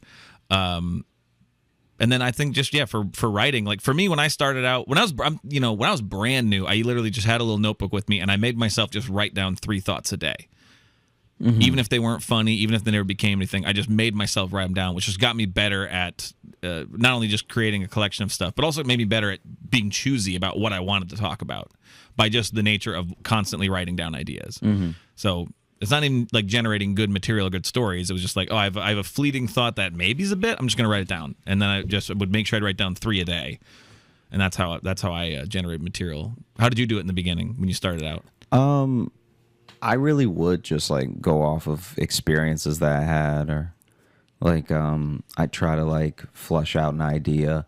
So what I did when I started out, which, you know, who knows if this was even a good idea, but I would have like one thing that I really wanted to talk about, and I try to pull as much as I could out of that one thing, and then, you know, one thing at a 5-minute mic became 2 things, became like writing just a straight up joke, became having a set, you know. But like I really stuck to, here's the thing that I think is funny, whether it's a story or a concept, and I'm just going to mine it as much as possible every time. And then, you know, through the process of like elimination and just through realizing what people laughed at and what was just filler, you cut it down from there. Yeah. But congrats on starting out, and best of luck in your future sets. And now on to the story here. I also wanted to leave you with a funny story of something that recently happened to me.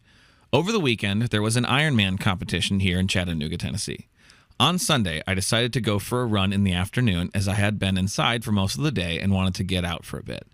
After running for a little over a mile, my route took me by the main road where the Ironman competitors were running. Once I reached the road, I was at this point, once I reached the road, I was at the point running side by side with the competitors and was headed for the famous Walnut Street Bridge here in Chattanooga. Little did I know, the Ironman competitors were also headed for that same bridge. Once I reached the beginning of the bridge, I realized that I had accidentally found myself competing in the Ironman race alongside people who, at this point, had been running for 13 plus miles. I was committed to it at this point and couldn't turn back. So there I was, running alongside the racers on the bridge. The whole time I am running across the bridge, crowds of people are cheering me on and giving me words of encouragement as they assumed I was an Ironman competitor, even though I was in fact not a registered competitor in the race. However, once I reached the other side of the bridge, I realized there was a large crowd of around 100 to 200 people waiting for all of the runners to cross the bridge with signs and bullhorns. I had to make a decision in this moment. Do I run with all of the competitors through the crowd and act like I was an actual Ironman competitor? Or do I run off course and away from the race altogether? I was really starting to feel like the person in the group that didn't contribute to the group project but still got an A+ on the assignment. So I decided to run around the crowd and off the race route. It just didn't feel right for me to run through the large crowd of people at the end of the bridge. But who knows, maybe if I did, I would have received some kind of participation trophy. I definitely felt like I was being showered with undeserved praise at that moment. But hey, I will take what I can get, I suppose. Anyway, I hope you all are doing well, and didn't mind my longer than necessary emails. I'm loving the podcast. Keep up the great work. Take care, Daniel. Daniel, I will say I would have ran straight into that crowd and soaked up that adoration. That's what I would have done. Yeah, you would have been.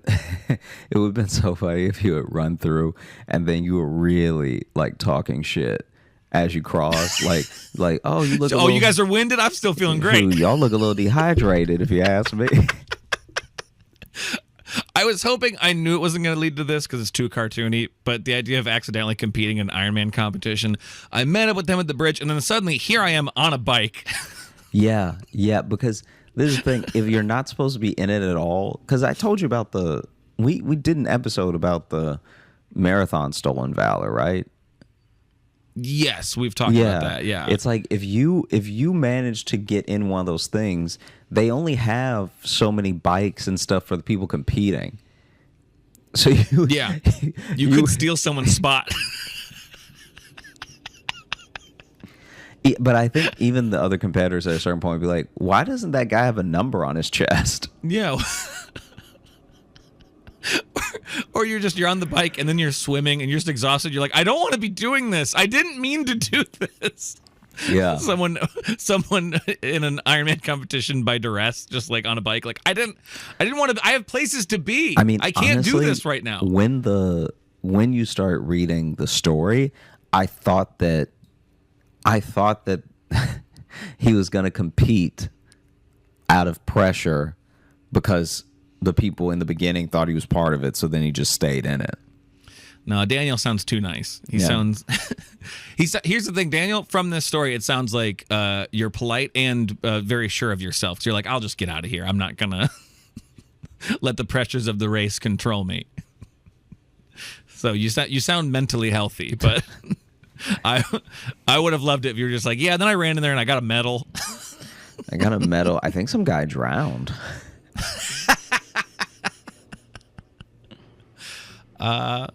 We're at an hour. We could probably wrap it up. Okay, can you let me see. There's one, Did you want to do one more? maybe one more. All right. Well, this one is titled Strife, and it is from our friend Ben. Hello, Josh and Logan.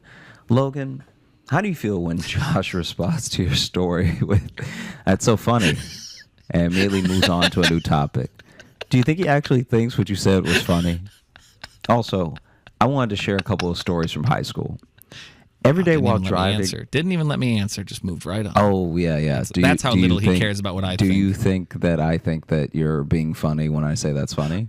I do know that's how you react to things that are funny, Yeah. but from the outside, just hearing into the podcast, it probably does sound like you don't care. But knowing you personally, I know that is how you react to something you genuinely find funny. Yeah. It's how a lot of comics. It's actually like if something is really, really funny to me, that I usually just go like, "Wow, that's really funny." Mm-hmm. Like I don't laugh. I kind of just appreciate how funny it is. Do you? Yeah, I do the same thing. I will laugh. You know what happens? And I've realized this week. What? I laugh really hard the third time if I'm watching a clip. Like so like if I see a clip on Twitter or something, the first time I don't laugh at all. I'm just kind of like, "Oh, that's funny." And then there's a part of me that's like, "Let me watch it again." And then the second or third time is when I have the laugh that I should have had that normal people would have the first time. Yeah. So the first time I see it, because so much of Twitter, even with clips, is like within a joke. So I'm thinking about the joke while I'm watching the video. So I'm not really enjoying the video. But then when I'm like getting the video again, then I'm like, okay, now I know what the punchline is, so I don't have to look for anything, and I can just enjoy it. Because sometimes, like, I don't know if you mean it this way, but it's like sometimes I'm just trying to like reverse engineer like what they've done, like as a stand-up. Yeah, like, I'm just trying to make sense of the what process of it. they've done. Yeah. Yeah, and especially if it's like really funny and unexpected, it makes me kind of go like, "Whoa, okay, how did they plant the seeds for that payoff?" And it's like I'm more putting the puzzle together as the process instead of just enjoying it. Yeah, sometimes. which does end up being distracting from the joke and stuff. So just know when Josh says that's so funny. I mean, sometimes he's probably not paying attention, but a lot of times it means he enjoys it.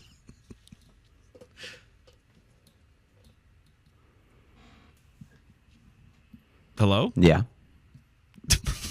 Were you going to finish the email? Yeah. I was waiting for you to be done. I was done talking for so long, and you just stared ahead. No, I was waiting just in case. All right, you're a fool. You're a fool. You're an actual fool. That's so funny. It's crazy. You would have done great in medieval England because you are a fool. Finish the email. You're a fool. Okay. Every day when driving to high school, I would eat an apple. While I was walking into the building, I would throw my apple core into another student's truck bed. I did this for at least 3 months. One day, he finally caught me and asked me what the fuck I was doing. I just shrugged my shoulders and kept walking. I'm still not sure why he didn't kick my ass. Wow. Baller move. My senior year of high school, I drove a blue Ford Windstar minivan to school. Another kid who was more popular than me had the exact same van.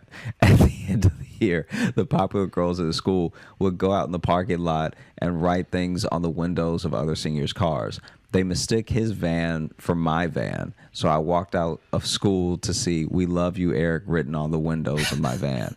My name is Ben. I drove the van around all summer with that on the window, and my friends constantly roasted me.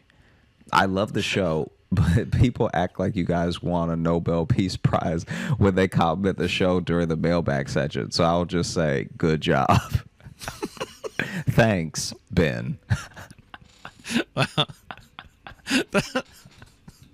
That email's a real criticism sandwich. Yeah, it's like, look, like Ben has the demeanor of somebody that's definitely trying to smash, because it's like, I love the show, but people act like y'all won a Nobel Peace Prize or something. Yeah. But good job. Yeah. I like the show. You're not all that. Also, Josh has this weird reaction. No, I mean, Ben has the energy of a man who throws apple cores into someone's truck for 3 months. And also doesn't know why he does. Just does it. Ben is a man to be respected and feared. I'll say that. Wow. Wow. That's incredible. That's so funny. That is funny. Thank you so much for listening to the Josh Johnson Show. I hope you had a great time listening. We had a great time recording. So if you are looking to catch up with us on any of the socials, you can find me at Josh Johnson Comedy on Instagram, TikTok, and YouTube. We're going to be posting clips of the show. And if you're looking for Logan, You can follow me on Instagram at Logan M. Nielsen. And if you want to get into the mailbag, you can send us an email, joshjohnsonshow@gmail.com. We read them at the end of every episode, and sometimes we do these big, long ones. We also read reviews on Apple Podcasts. If you leave us a 5-star review and leave us you actually have to write a review. We can't see the 5-star just ratings, but if you leave us a 5-star review, we like to read those sometimes too, and it helps us on that platform.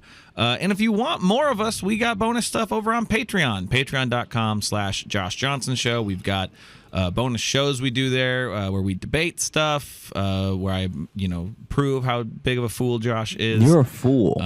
You're a fool. Remember that. You can also get full replays to live shows we've done. We just did our last virtual live show of 2022. It was very fun.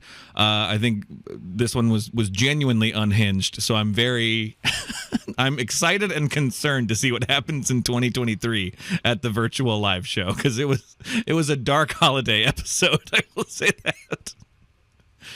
And then we're gonna be on the road in January. Josh kicks off his freshman tour, is what he's calling it, and I'm on a couple of the shows at the start of the year.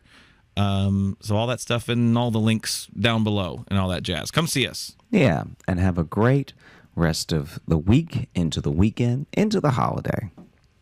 Bye-bye. Fool. You're a fucking fool. Fool. You're a fool. Fool. Let's see. Let me turn off the recording. Stop Fool. recording right now. To you big dumb fool. Hey, thanks so much for watching. Please like and subscribe. It really supports the channel. Hit the bell notification, because apparently it's the only way YouTube will tell you that something happened. And just tell a friend. That's the biggest thing you could do. Just tell one person in your life that you like, maybe you don't like, that this video happened to you.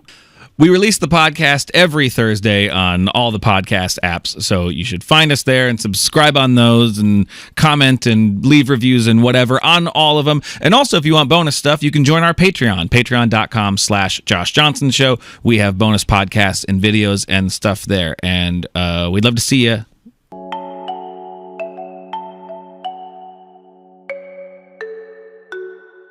Please make it loud for Josh Johnson!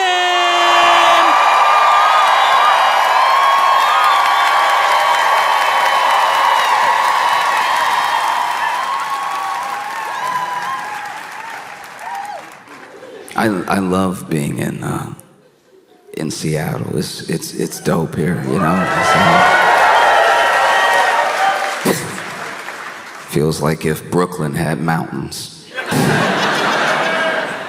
Yeah, it's just a more relaxed, seemingly relaxed pace of life here than I'm used to. Because even y'all's, I'm not critiquing, I'm just noticing. even y'all's crime is at a slower pace. You know what I mean? Like, y'all still got crime and everything, but when it happens, it's like, everybody's like, oh yeah, that is illegal.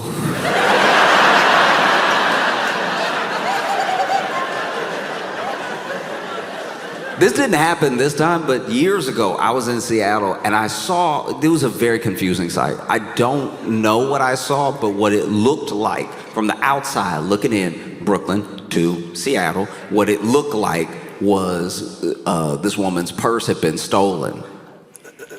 But the thief and the woman weren't running. I think that's what confused us all, because we were, like, one of two things was happening, all right? Either a couple had an argument, the man walked away forgetting he had been holding his girlfriend's purse. So he walking off in a huff, and then she following him because maybe she knows whatever she said went a little too far this time. Or a man with very little commitment to his craft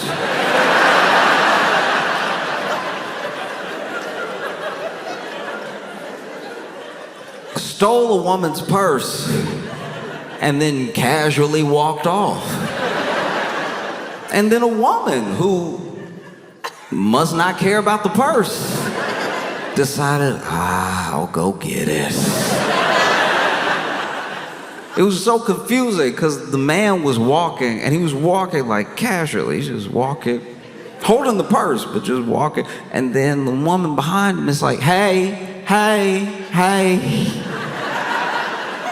And then at one point she leaned towards the purse to grab, the strap. And the man was like, huh.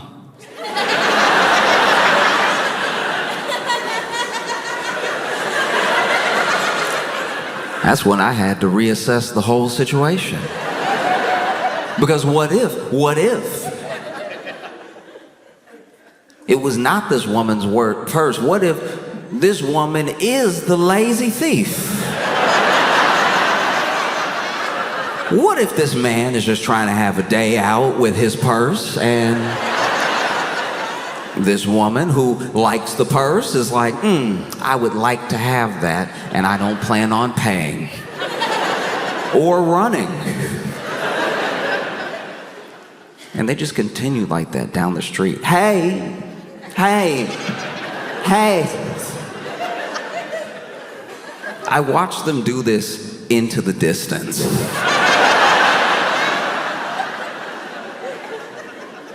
I didn't want to get involved because you ever get involved in an argument and you pick the wrong side, and now you don't know where you stand. You see two people arguing and everything. It's like you try to step in, try to be not necessarily a hero, but just a good Samaritan. Hey, what's the problem here, right? And then you feel like at the end of this thing you should have just left it alone. One time, I was doing a bar show, and we get out of the bar show, and in the parking lot is this couple having this shouting match, and this big old dude and this tiny woman, and he's not moving in a way that's threatening her, but he is like just yelling at her real loud, and she's yelling too, but he's got a booming voice and she just can't match his level, and they are getting like a little closer. He's still not like bucking up or anything. It's just, if anything, she's walking up to him, I guess, to make her point, a little bit more clearly. And so, I don't know, my friends and I saw this, and I just walked over, just being like, hey, y'all good? What's with all this yelling? And admittedly, I was talking to him. This is a big old dude yelling at this tiny woman. And I'm in my head, I'm like, all right, hopefully if I step in, somebody will back me up. Do you know what I mean? Like, I'm not big enough to stop him, and I don't know the proper techniques, but if I throw myself at him and somebody else is coming, then maybe together we could come up with something to do. And so he's yelling, she's yelling. I'm like, hey, hey, hey, y'all good? Y'all good? What's up? What's up? Calm down, bro. What's up? And then he's like, she poisoned my dog.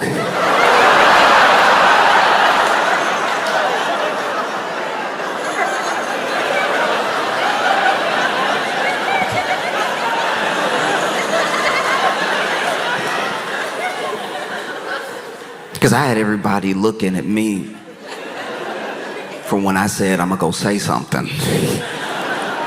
And then they heard that part, and then I'm like, I wish I was over there with y'all, because y'all were in the minding your business section.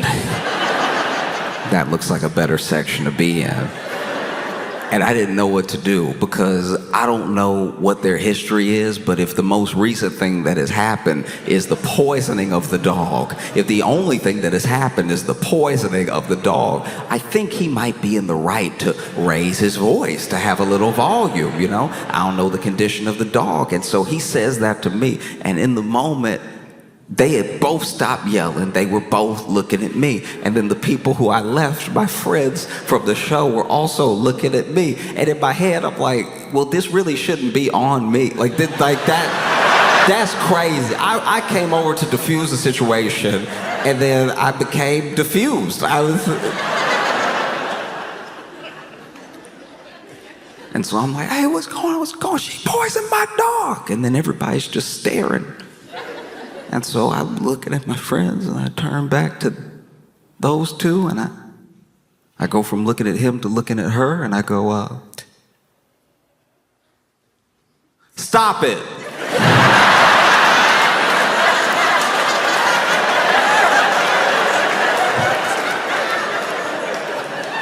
Nah, I hate picking the wrong side. Nah, it sucks.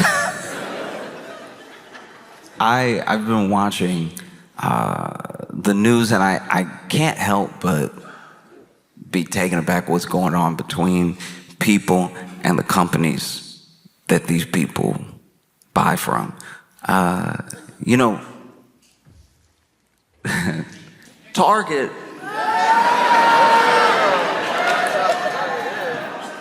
They know. Believe me. Target has been in more than hot water. They have been boycotted this year because Target, they're an interesting case because they took it upon themselves to try to be, or at least seem, super inclusive of everyone. Now, these companies aren't people. They're trying to make money, and the hope there is that everyone will want to spend their money here if we look like we're for everybody. That's the idea that goes into it. And a lot of people would say that that's just good business. You want to appeal to as many people as possible, so as many people as possible buy your product or products, right? And so they did that. They took it upon themselves to be the place where it's like, look, Target, you can come here, you can get anything. It doesn't matter who you are. We'll make up products just for you. All right? When your month comes around, we're going to make products. We're going to make products that nobody ever made before because nobody asked for. We are going to blow your mind with our products just for you. And they did every year. They managed to blow my mind by making a product that, as a black person, I never knew I didn't want to see. You know, Black History Month would come around, and then they'd hit you with something where you're like, do you know any black people? Every product that Target came up with for black people during Black History Month felt like they came up with it off a rumor. Do you ever, in my head, I'm like, there's no way a black person pitched this thing, you know? It would just be like, it would be like grape flavored. You're groaning like you didn't see it too. Like, It used to be like grape flavored root beer or something. It'd be like, hi, I don't know who told you to do this.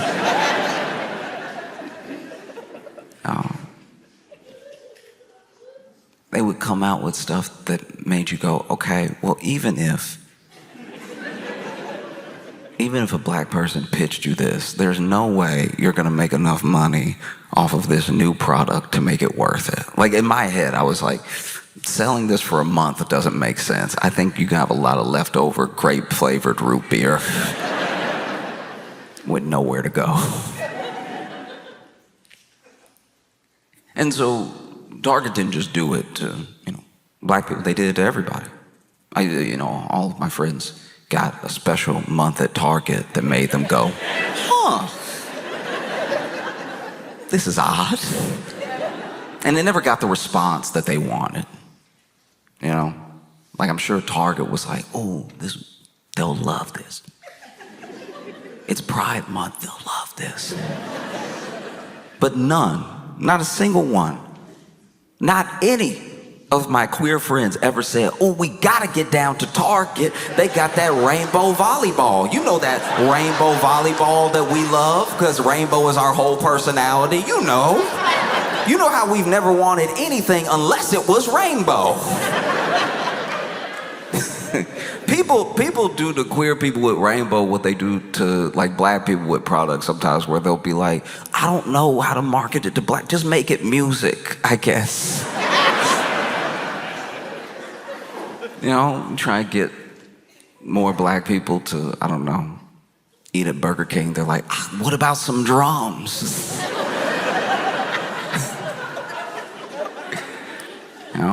And so that's one of the things, is that Target in their efforts would sometimes still get into like these mini scandals off of people being like, what's the plan here?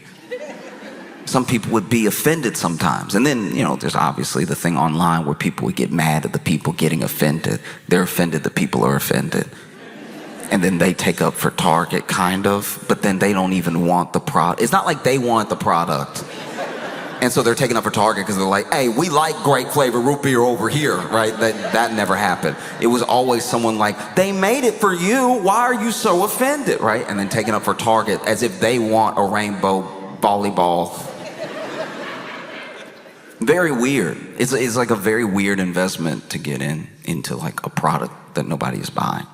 And then Target would try to like sidestep. They try to come up with something else. It would be worse. It'd be so much worse. Next year, they're like, we're going to do right by everybody. This product is going to kill them, all right? They're going to love it.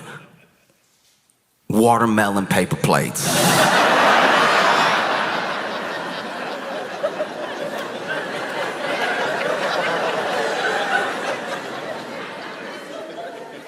And then they see the article and they're like, okay, maybe that was bad. I don't know, maybe, how was I supposed to know? It's not like any black people are like in the C-suite, so.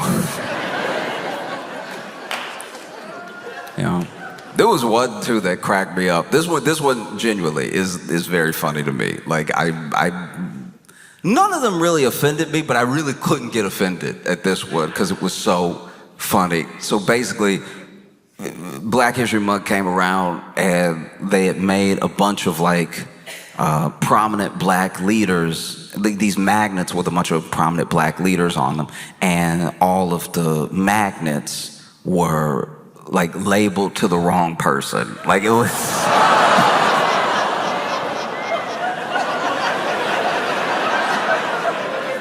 you could just tell whoever did it that day. Like they were looking at Booker T. Washington, they were like, Muhammad Ali. Like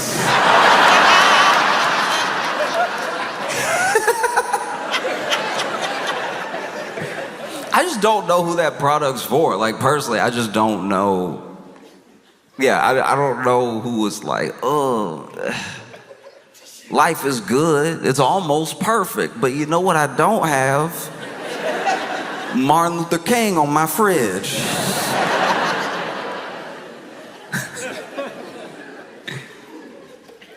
And sometimes people were more than just offended by these products. Sometimes people felt like that this was like a direct mocking or something, you know? And so then they would boycott Target.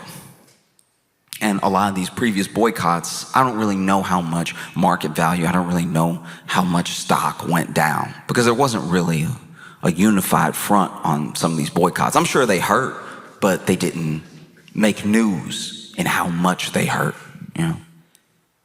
And then in 2020, in the wake of George Floyd's murder, right? Target, like a lot of companies, made pledges. They made pledges. Target pledged somewhere in the neighborhood of like $2 billion to black businesses over time, and $100 million to black communities also over time. And yeah, that was you look back at 2020 and you remember 22. You remember what everybody was like, we gonna stop being racist. Remember that? Remember in 2020, I mean, we were all in our rooms. Everybody was like, who would I even be racist to? They're not here.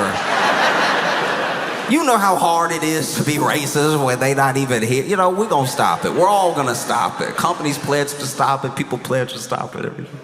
And then we got outside and we were like, oh, I remember.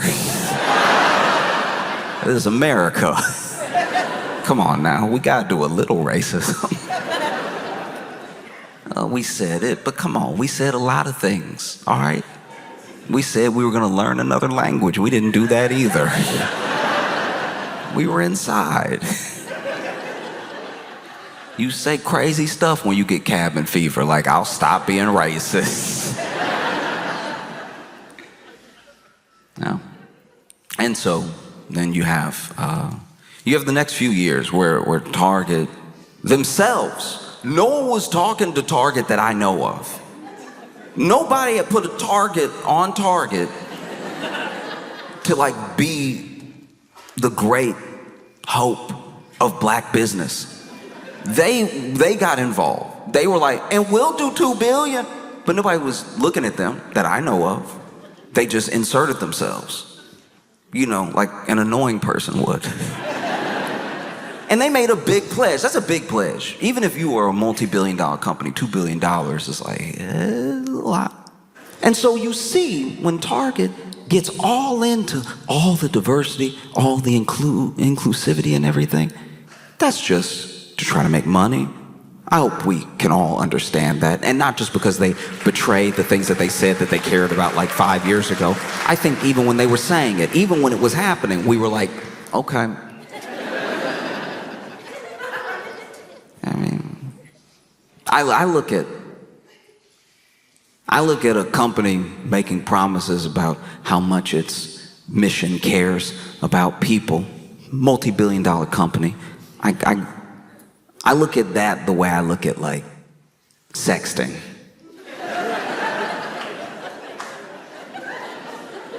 If you've ever been sexted before, depending on who it is, you've read the message and you've said to yourself, the thing I say to myself when I read the mission statement of $1 billion company,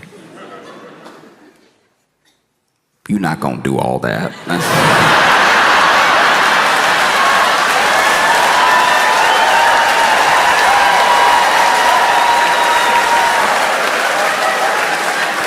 No, that's a lie, that's a lie.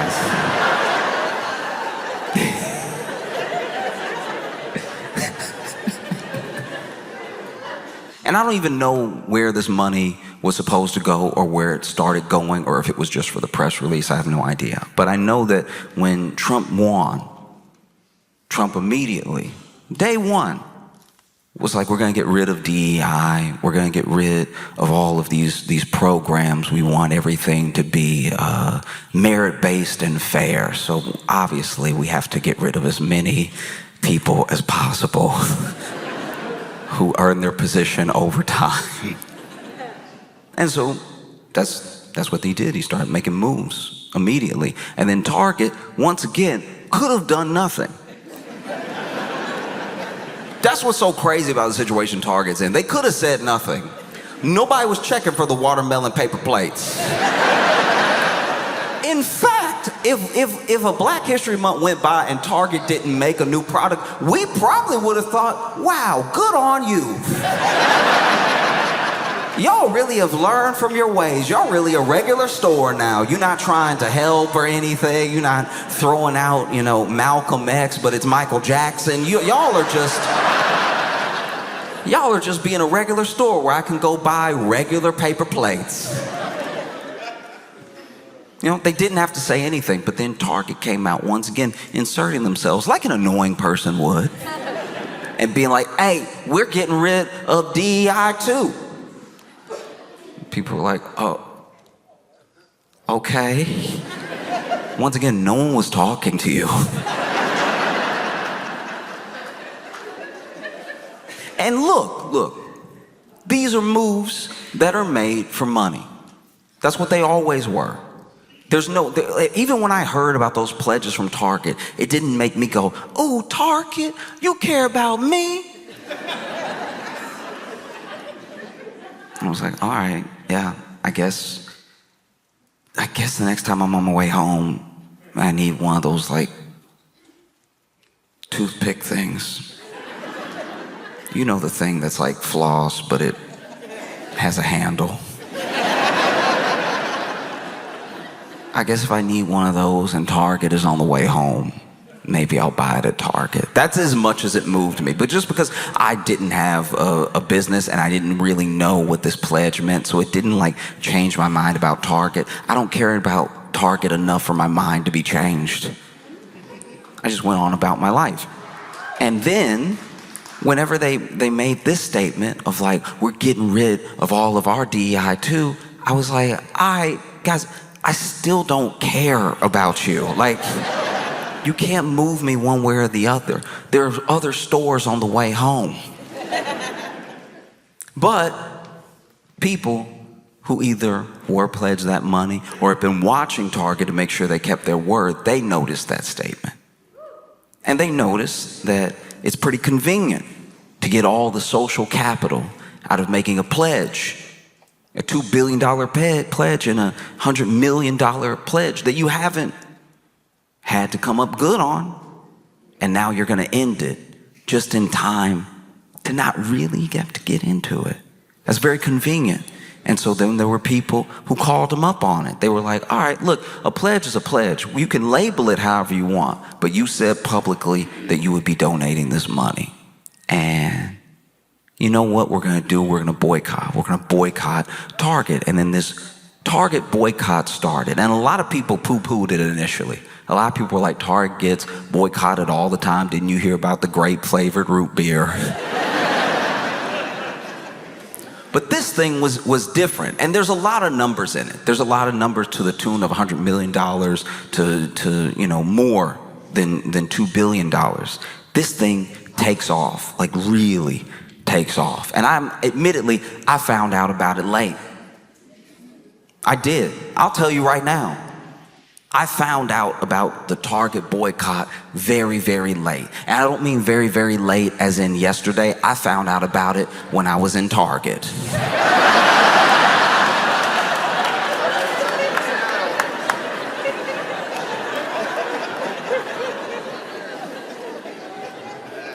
I was in Target. And then there was somebody also in Target leaned over to me and was like, hey, we don't shop here right now.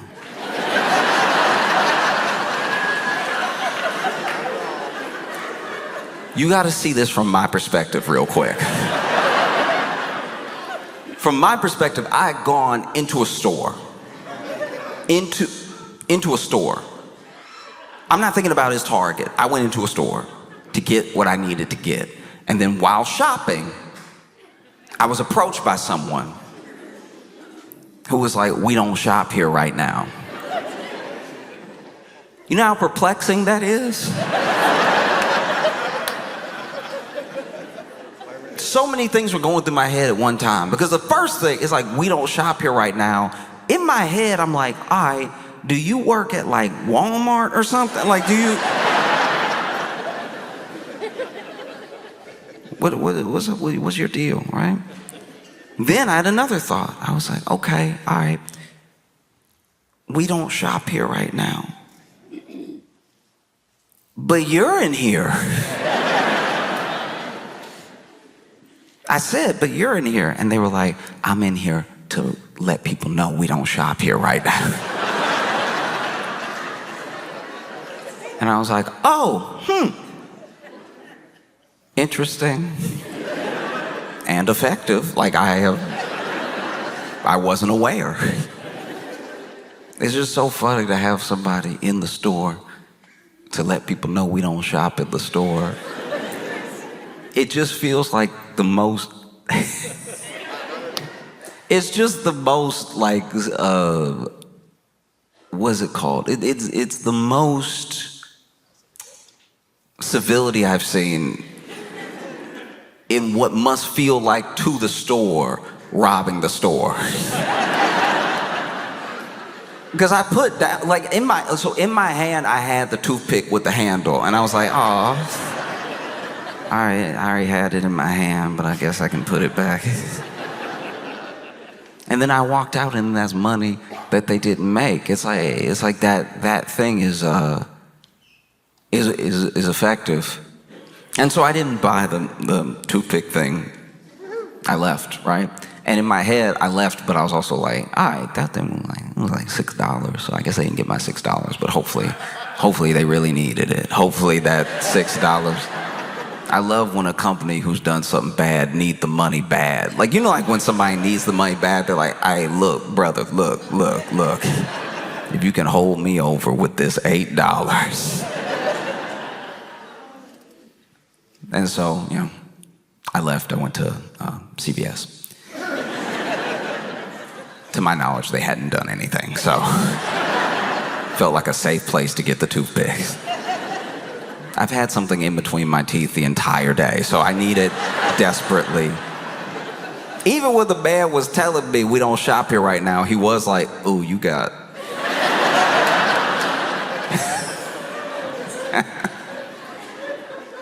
And so, yeah, so I left.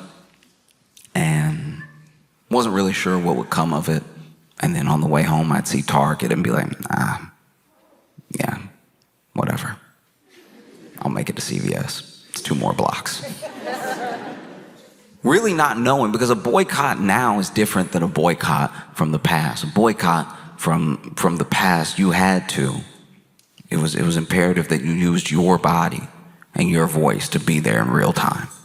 You had to go there. You had to go out. You had to pick it outside of the store to let people know how you felt about the store. And the numbers that you had, it sort of dictated the narrative, you know? Because they couldn't run. They had newspapers that they could maybe run some ads in or try to create a narrative, but nobody could argue with what they saw with their own eyes. Not yet. It wasn't present day.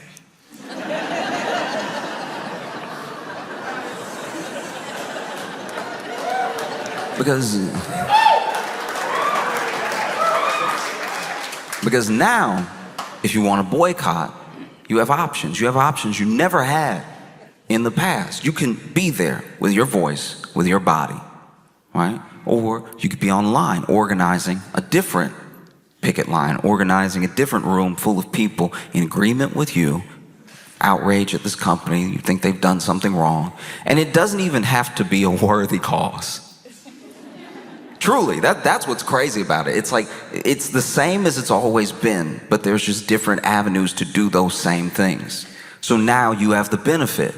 Instead of needing to fly everyone who cares about this thing and thinks this thing to the same space that you're in right now to be in a picket line with you so you can show the company that hundreds, maybe even thousands of people feel this way, you can just be online. These companies, they're trying to be just like us. They're trying to act and behave like people. They want you to think of them as a person, which is why they do things to try to ingratiate themselves to you like a person would. They make pledges of things they'll do, things that maybe would ingratiate you to them and feel like they're your friend. They're not your friend, they're a corporation. But you can use the fact that they want to seem like a person to you to let them know how you feel about them. That's access that has never happened until now, you know?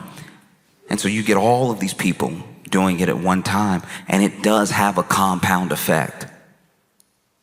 because it's not as visible as it was in 50s, 60s, 70s, I think we sometimes lose a little bit of hope and a little bit of understanding of what a boycott can do or what a protest can do, because it seems like these companies have so much money that they can never be brought back down. But that's just not true. You know, you look at Target from then to now, and I know market valuations go up and down. I know they fluctuate. Things are not set in stone just because they go bad for a while, but them going bad for a while is a wake-up call to the company. And people boycotted Target, even up until present day. I don't know when it'll be over, to be honest with you. Really don't know when I can go in Target again. And I'm not thirsty to go in Target again. I'm just like, it's on the way home, and I just have to keep reminding myself, like, no, we not, no, right? But Target has lost more than it promised. Target's lost more than $100 million, and has lost more than the $2 billion that it pledged. You know, by the most recent estimate that I saw, and it could be different on a different day, it could be different in this moment, but Target, through this boycott, has lost somewhere in the neighborhood of $12.4 billion in market value.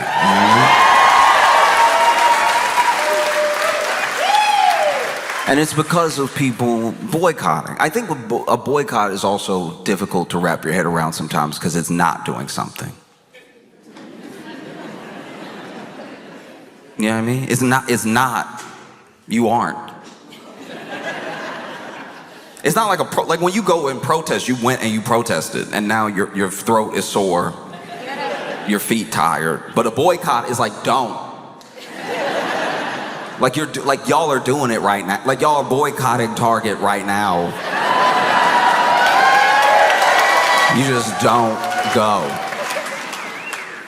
Because I'm like chronically online, sometimes people get upset about stuff, and I don't get it because it's not my thing to be upset about. Like it's not, maybe it's not my culture, or I don't have the connection to it that other people have. So, you know, I don't necessarily take all outrage seriously, but when people are upset, I try to hear them out to a point. Doesn't mean I'm gonna agree, but I'm like, let's see why this is such a big deal. And I didn't know about the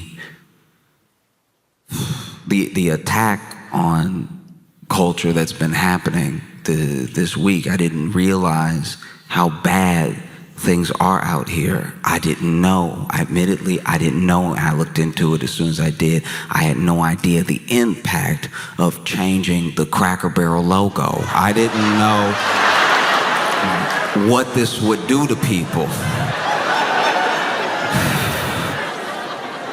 Now, if you're sitting there wondering, what is Cracker Barrel?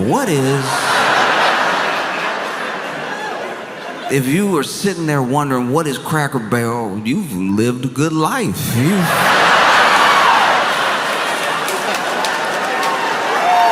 If you're sitting there wondering what Cracker Barrel is, you are doing perfectly fine.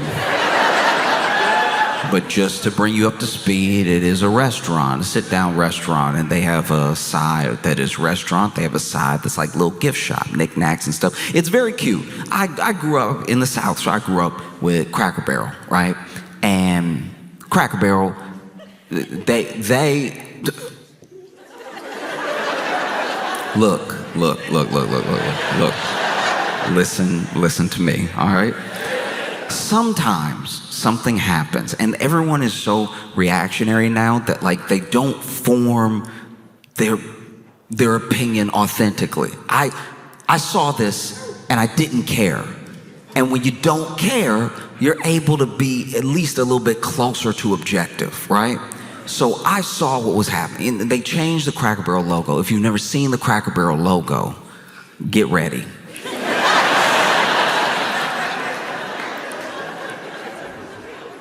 As far as logos go, it does the job. It says Cracker Barrel, and then there's a barrel.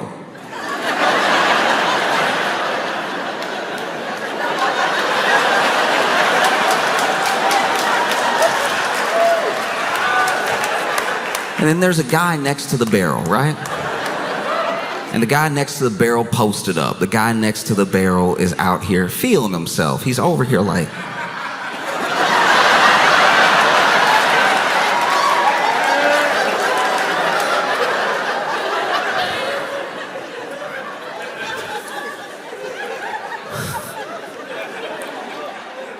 And the new logo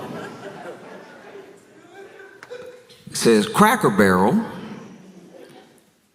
with really nothing else, or really like just two ovals around it. It is objectively worse. I understand that the people upset are making it about something that I at least don't think it's about, right? Because there were people that saw them get rid of the guy and the barrel, and then they were like, this.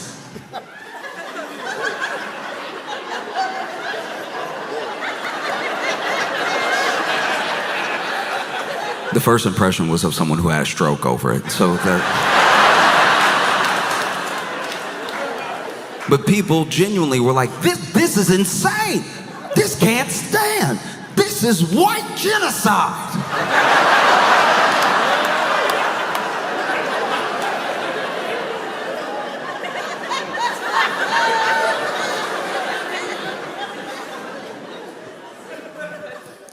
Listen to me, I'm no expert, and I could be wrong. I'm wrong all the time. But I'm pretty sure that just as many white people are alive after they changed the logo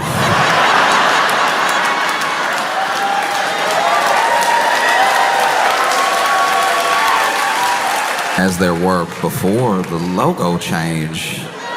And any people who have sadly passed was incidental. I don't think it had anything to do with the Cracker Barrel logo change specifically.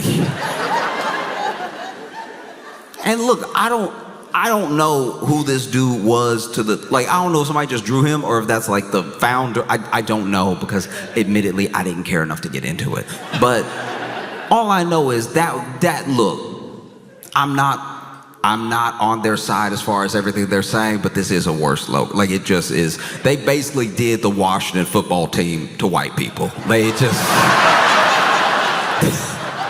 just up there saying what it is and not giving us anything else.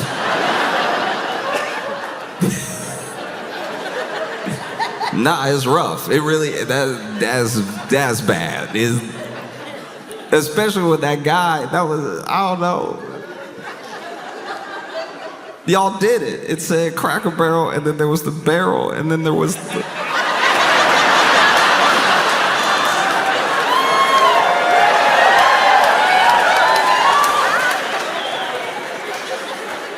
the guy.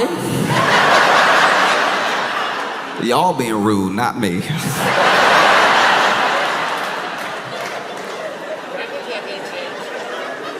And so, yeah, Cracker Barrel was facing immense backlash, threats of a boycott.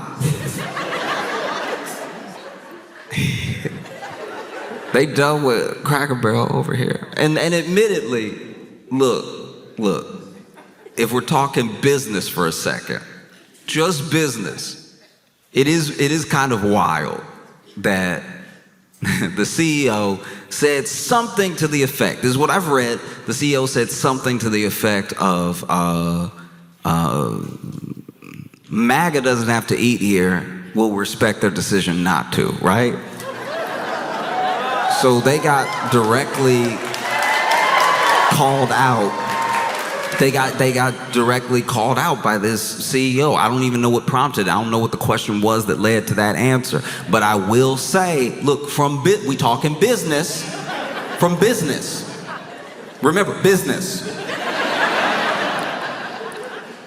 I'm gonna throw it out there, and I could be wrong. I love being wrong. I could be wrong, but I do think they were the only ones eating there. So, like,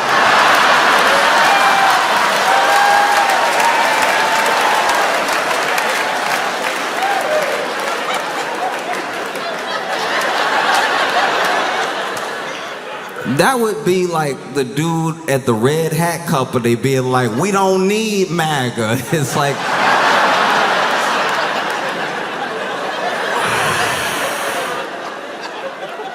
Unless there's a new baseball team, I think you might.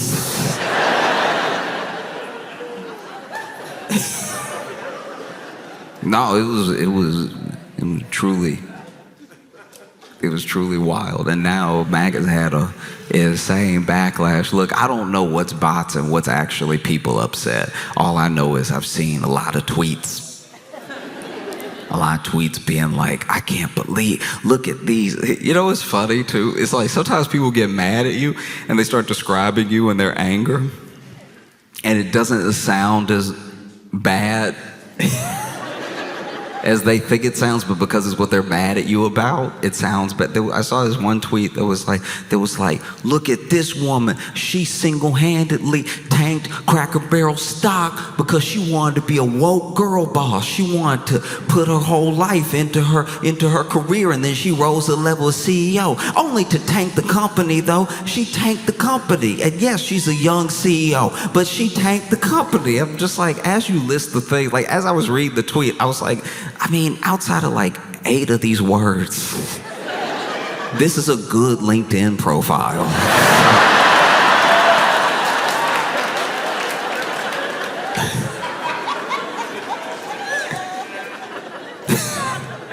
That's why it almost felt like a bot, because it was like complimentary and angry at the same time. You know what I mean? Like, after her departure from this company, she came to Cracker Barrel, where she quickly rose through the ranks, only to tank the company, but quickly rose through the ranks.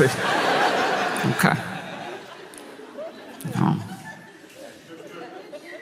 And like, that's the other thing that's frustrating about being online right now is like, because so many people are not clear with the joke they're trying to make, I don't know what is a joke as far as like the remodel and redesign of Cracker Barrel, because that's also what's happening. They changed the logo, but changing the logo is what companies do when they're just floating something.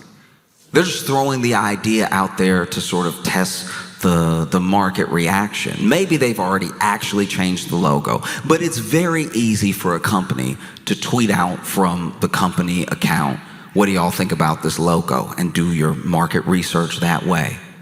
It's simple enough. But they said that not only were they changing the logo, they were going to remodel and redesign 500 locations, is at least what I read.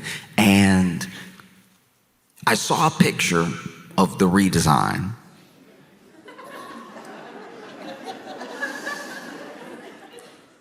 Look, I already wasn't eating at Cracker Barrel, so it's really like no stress to me. But for those that love Cracker Barrel, I was a little stressed out for them because they really trying to modernize it, I guess. And the reactions to it were interesting. The reactions to it, it blew my mind a little bit. Because there were people genuinely being like, this is an erasure of American culture, and it is an erasure of white culture, like white heritage and everything. And like, I've been to a Cracker Barrel, and yes, it's very white, but like, I'm not even saying Cracker Barrel is bad. I'm just saying, like,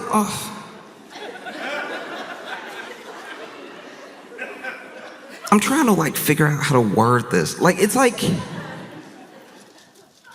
if you want to just talk about like white culture, like if you concerned with like white heritage, it's just Cracker Barrel should be so low on that you know what I mean? I've grown up around white people. I've known white people my whole life, and very few have ever mentioned Cracker Barrel when it wasn't at the next exit. Like, I didn't know it meant this much to white people. That's ignorant of me. I am sorry to be walking around in America of all places, not knowing how important this was to your heritage and culture. I don't know. I'm not gonna speak for anybody, but I feel like even white people read that and were like, "Me?"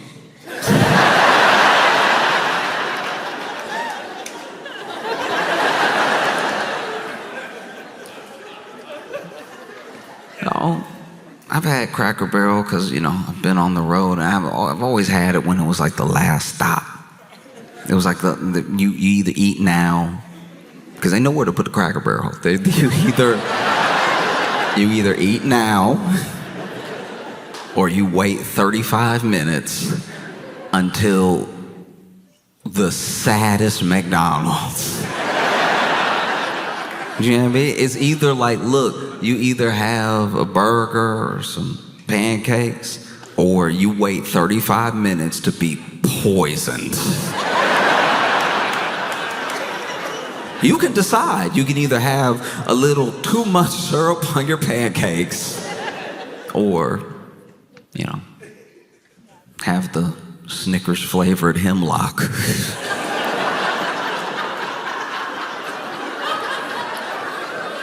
It just makes me mad. They're not even trying to be food anymore. They're like, no, we put the fryer is in the floor now. Like, we just...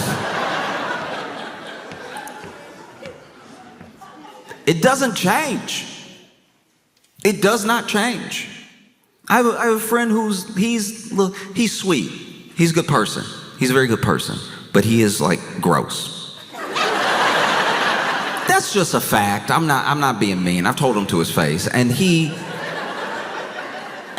has before, eaten in his car to the point of not knowing that he had like a wrapper in his car, and to the point of like maybe not finishing his meal in the car, going inside, and to the point of having an old burger in his car for quite a while. And a McDonald's burger, to be fair, not just picking on McDonald's here, any burger left out for long, for days, for road trips will smell. My problem is a McDonald's burger left in your car for a month stops smelling.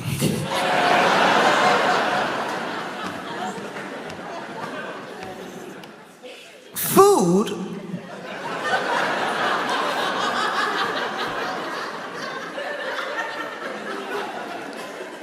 is supposed to go through a process. Whatever that food is, it could be fruits, it could be vegetables, it could be meats, right? It could be everything except like maybe seeds are supposed to go through a change. They get to a point where they're growing, they get to a point where they're ripe. Even if it's meat, you get to a point where the animal is killed, the animal is prepared, and then the meat is there to be eaten. Even with processed food, the process is usually to extend the shelf life of the food, but there's still a time to eat it and a time to not. And the fact that McDonald's goes through the process, like the burger goes through the process, they actually, I think, kill a cow. They actually, I assume, make a burger. And then they actually sell it to you. And then maybe you get two, and then you only have time to eat one. And then maybe it falls off the passenger seat, and then it slides back because you were making a sharp left turn because you don't know how to drive. So you change lanes last minute when you're on the highway like a lunatic who's trying to get killed, who's trying to be injured in a car accident. And so you swerve, and then that swerve slides the burger under the seat, and you go about your life. You get home, you go to work the next day, you come home, you go to work the next day, you come home, and you do start to smell something. But because you're gross, you're not going to do anything about it. You just sort of know that you smell it. You're aware that there is a smell. You just are thinking about it sometimes like, never mind. That's the thought process of someone who is nasty. Because you know it's in your car, you know it's here. And you recognize it from before, from the last time you went, probably not a big deal. Probably not worth addressing. And then you wait. You wait until a friend, a good friend, a person who is not nasty, person named Josh gets in your car because you offered them a ride. And when you take one of your famous left turns and almost hit the car in front of you, you slam on the brake. And when you slam on the brake, something slides to the front of the...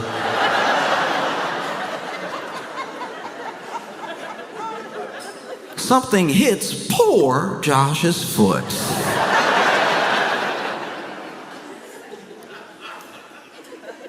Josh, being inquisitive, looks down and sees a fully wrapped McDonald's burger, and reaches down and there's a feeling in the burger. A little tough. And then I'm like, oh, your burger fell. And then you disgusting freak, you go, what burger? And I'm like, this burger. And then I hold up the burger and then you go, I haven't had McDonald's in weeks.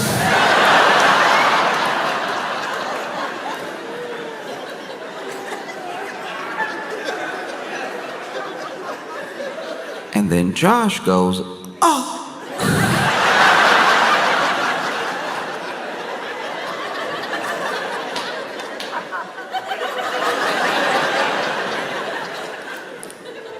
It's either that or Cracker Barrel, okay?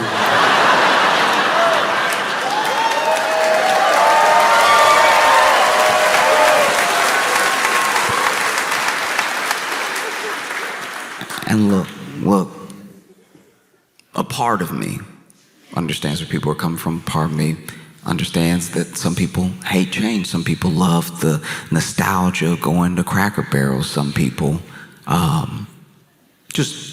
they like it as a restaurant and they would prefer it stay the same. That's actually pretty normal. I even get upset sometimes when a grocery store that I like switches up the aisles a little bit. They're like, actually, we figured that the noodles should go over with the pasta. We had broken it up by ethnicity of the foods, and then we were worried that looked bad. So then we just put every noodle-shaped thing together, the noodles, the pasta, even just long sticks, they all on the same aisle right now because we're one people. We don't want to break people off and make people be like, ooh, you're not as good, you gotta go further in the store and to aisle 8 because you like this sort of noodle. We just put everything in one. Even then, even when that's their reason, I'm like, ugh, why'd you have to change it? I knew where it was. Now I gotta be in here longer. And so I get people who are like, I just don't like it. I don't get people who are like, this is the worst thing that's ever happened to me. That always ends up, I don't know, people always end up telling on themselves in that regard. If this is the worst thing that's ever happened to you, that a company you don't own changed their logo that you only looked at when you went. I don't know who loves Cracker Barrel enough to have the logo in a frame and kiss that picture every night before bed. I don't know what sort of Cracker Barrel freaks are out there.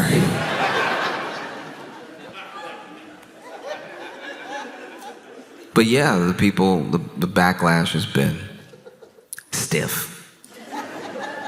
It was swift. It happened quickly. They announced this change, and then they lost, apparently, $100 million in market value.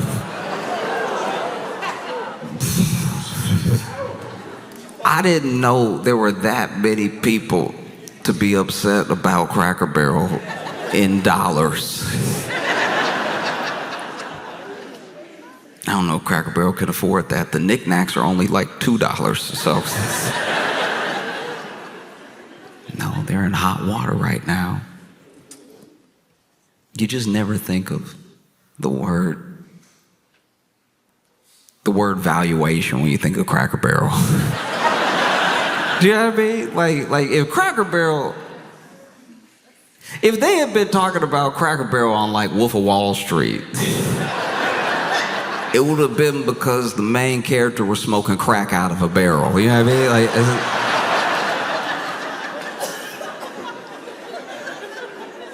Like, wild to me that people are this upset.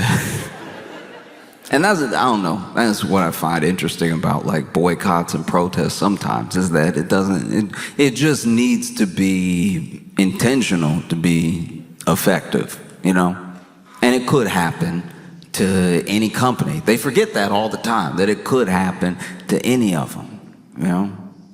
But it just doesn't happen often enough. You know, they've consolidated to a point, they've built up monopolies to a point where if you're going to participate, you have to buy from one of them or some of them some of the time.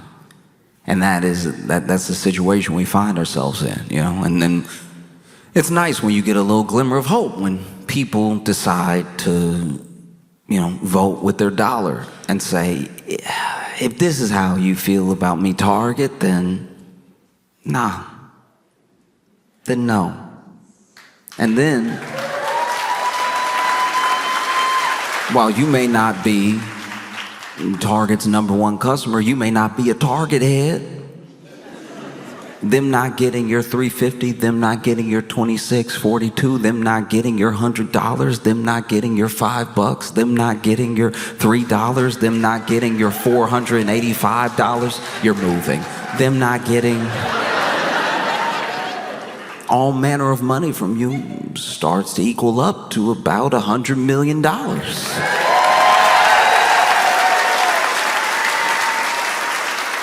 And because of the system that we live in, you know, very few of us, and I say us as in all of America, will have that much money to move.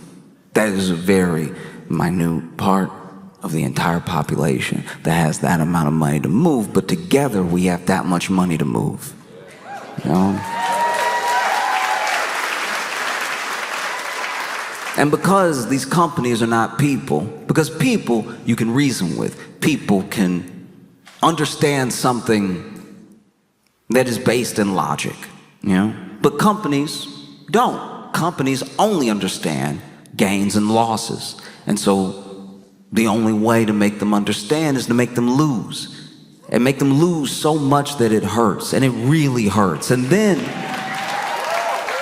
maybe when it really hurts, they'll make a change, not because better people are there, not because they fired a CEO and then hired a better person as a CEO. I don't know that many CEOs, but I imagine at a certain point they have a similar outlook on the company and a similar outlook on the employees. I think that because of the system that we've built, when it comes to corporations, you're gonna find very few compassionate CEOs or just incredibly reasonable people who wanna do what's best for the customer. That might be what they say, but what the company does is different. And so I think that inside of all of that, you make the company hurt until someone comes along and maybe their background is in accounting, maybe they're a sociologist, who knows, maybe they started in PR, but they know we have to reverse course or else the hurt will continue. And then you get what you want. You get what you boycotted for, what you protested for. These things are still possible, and it is simple, it is not easy, and it doesn't happen overnight. It takes a long time.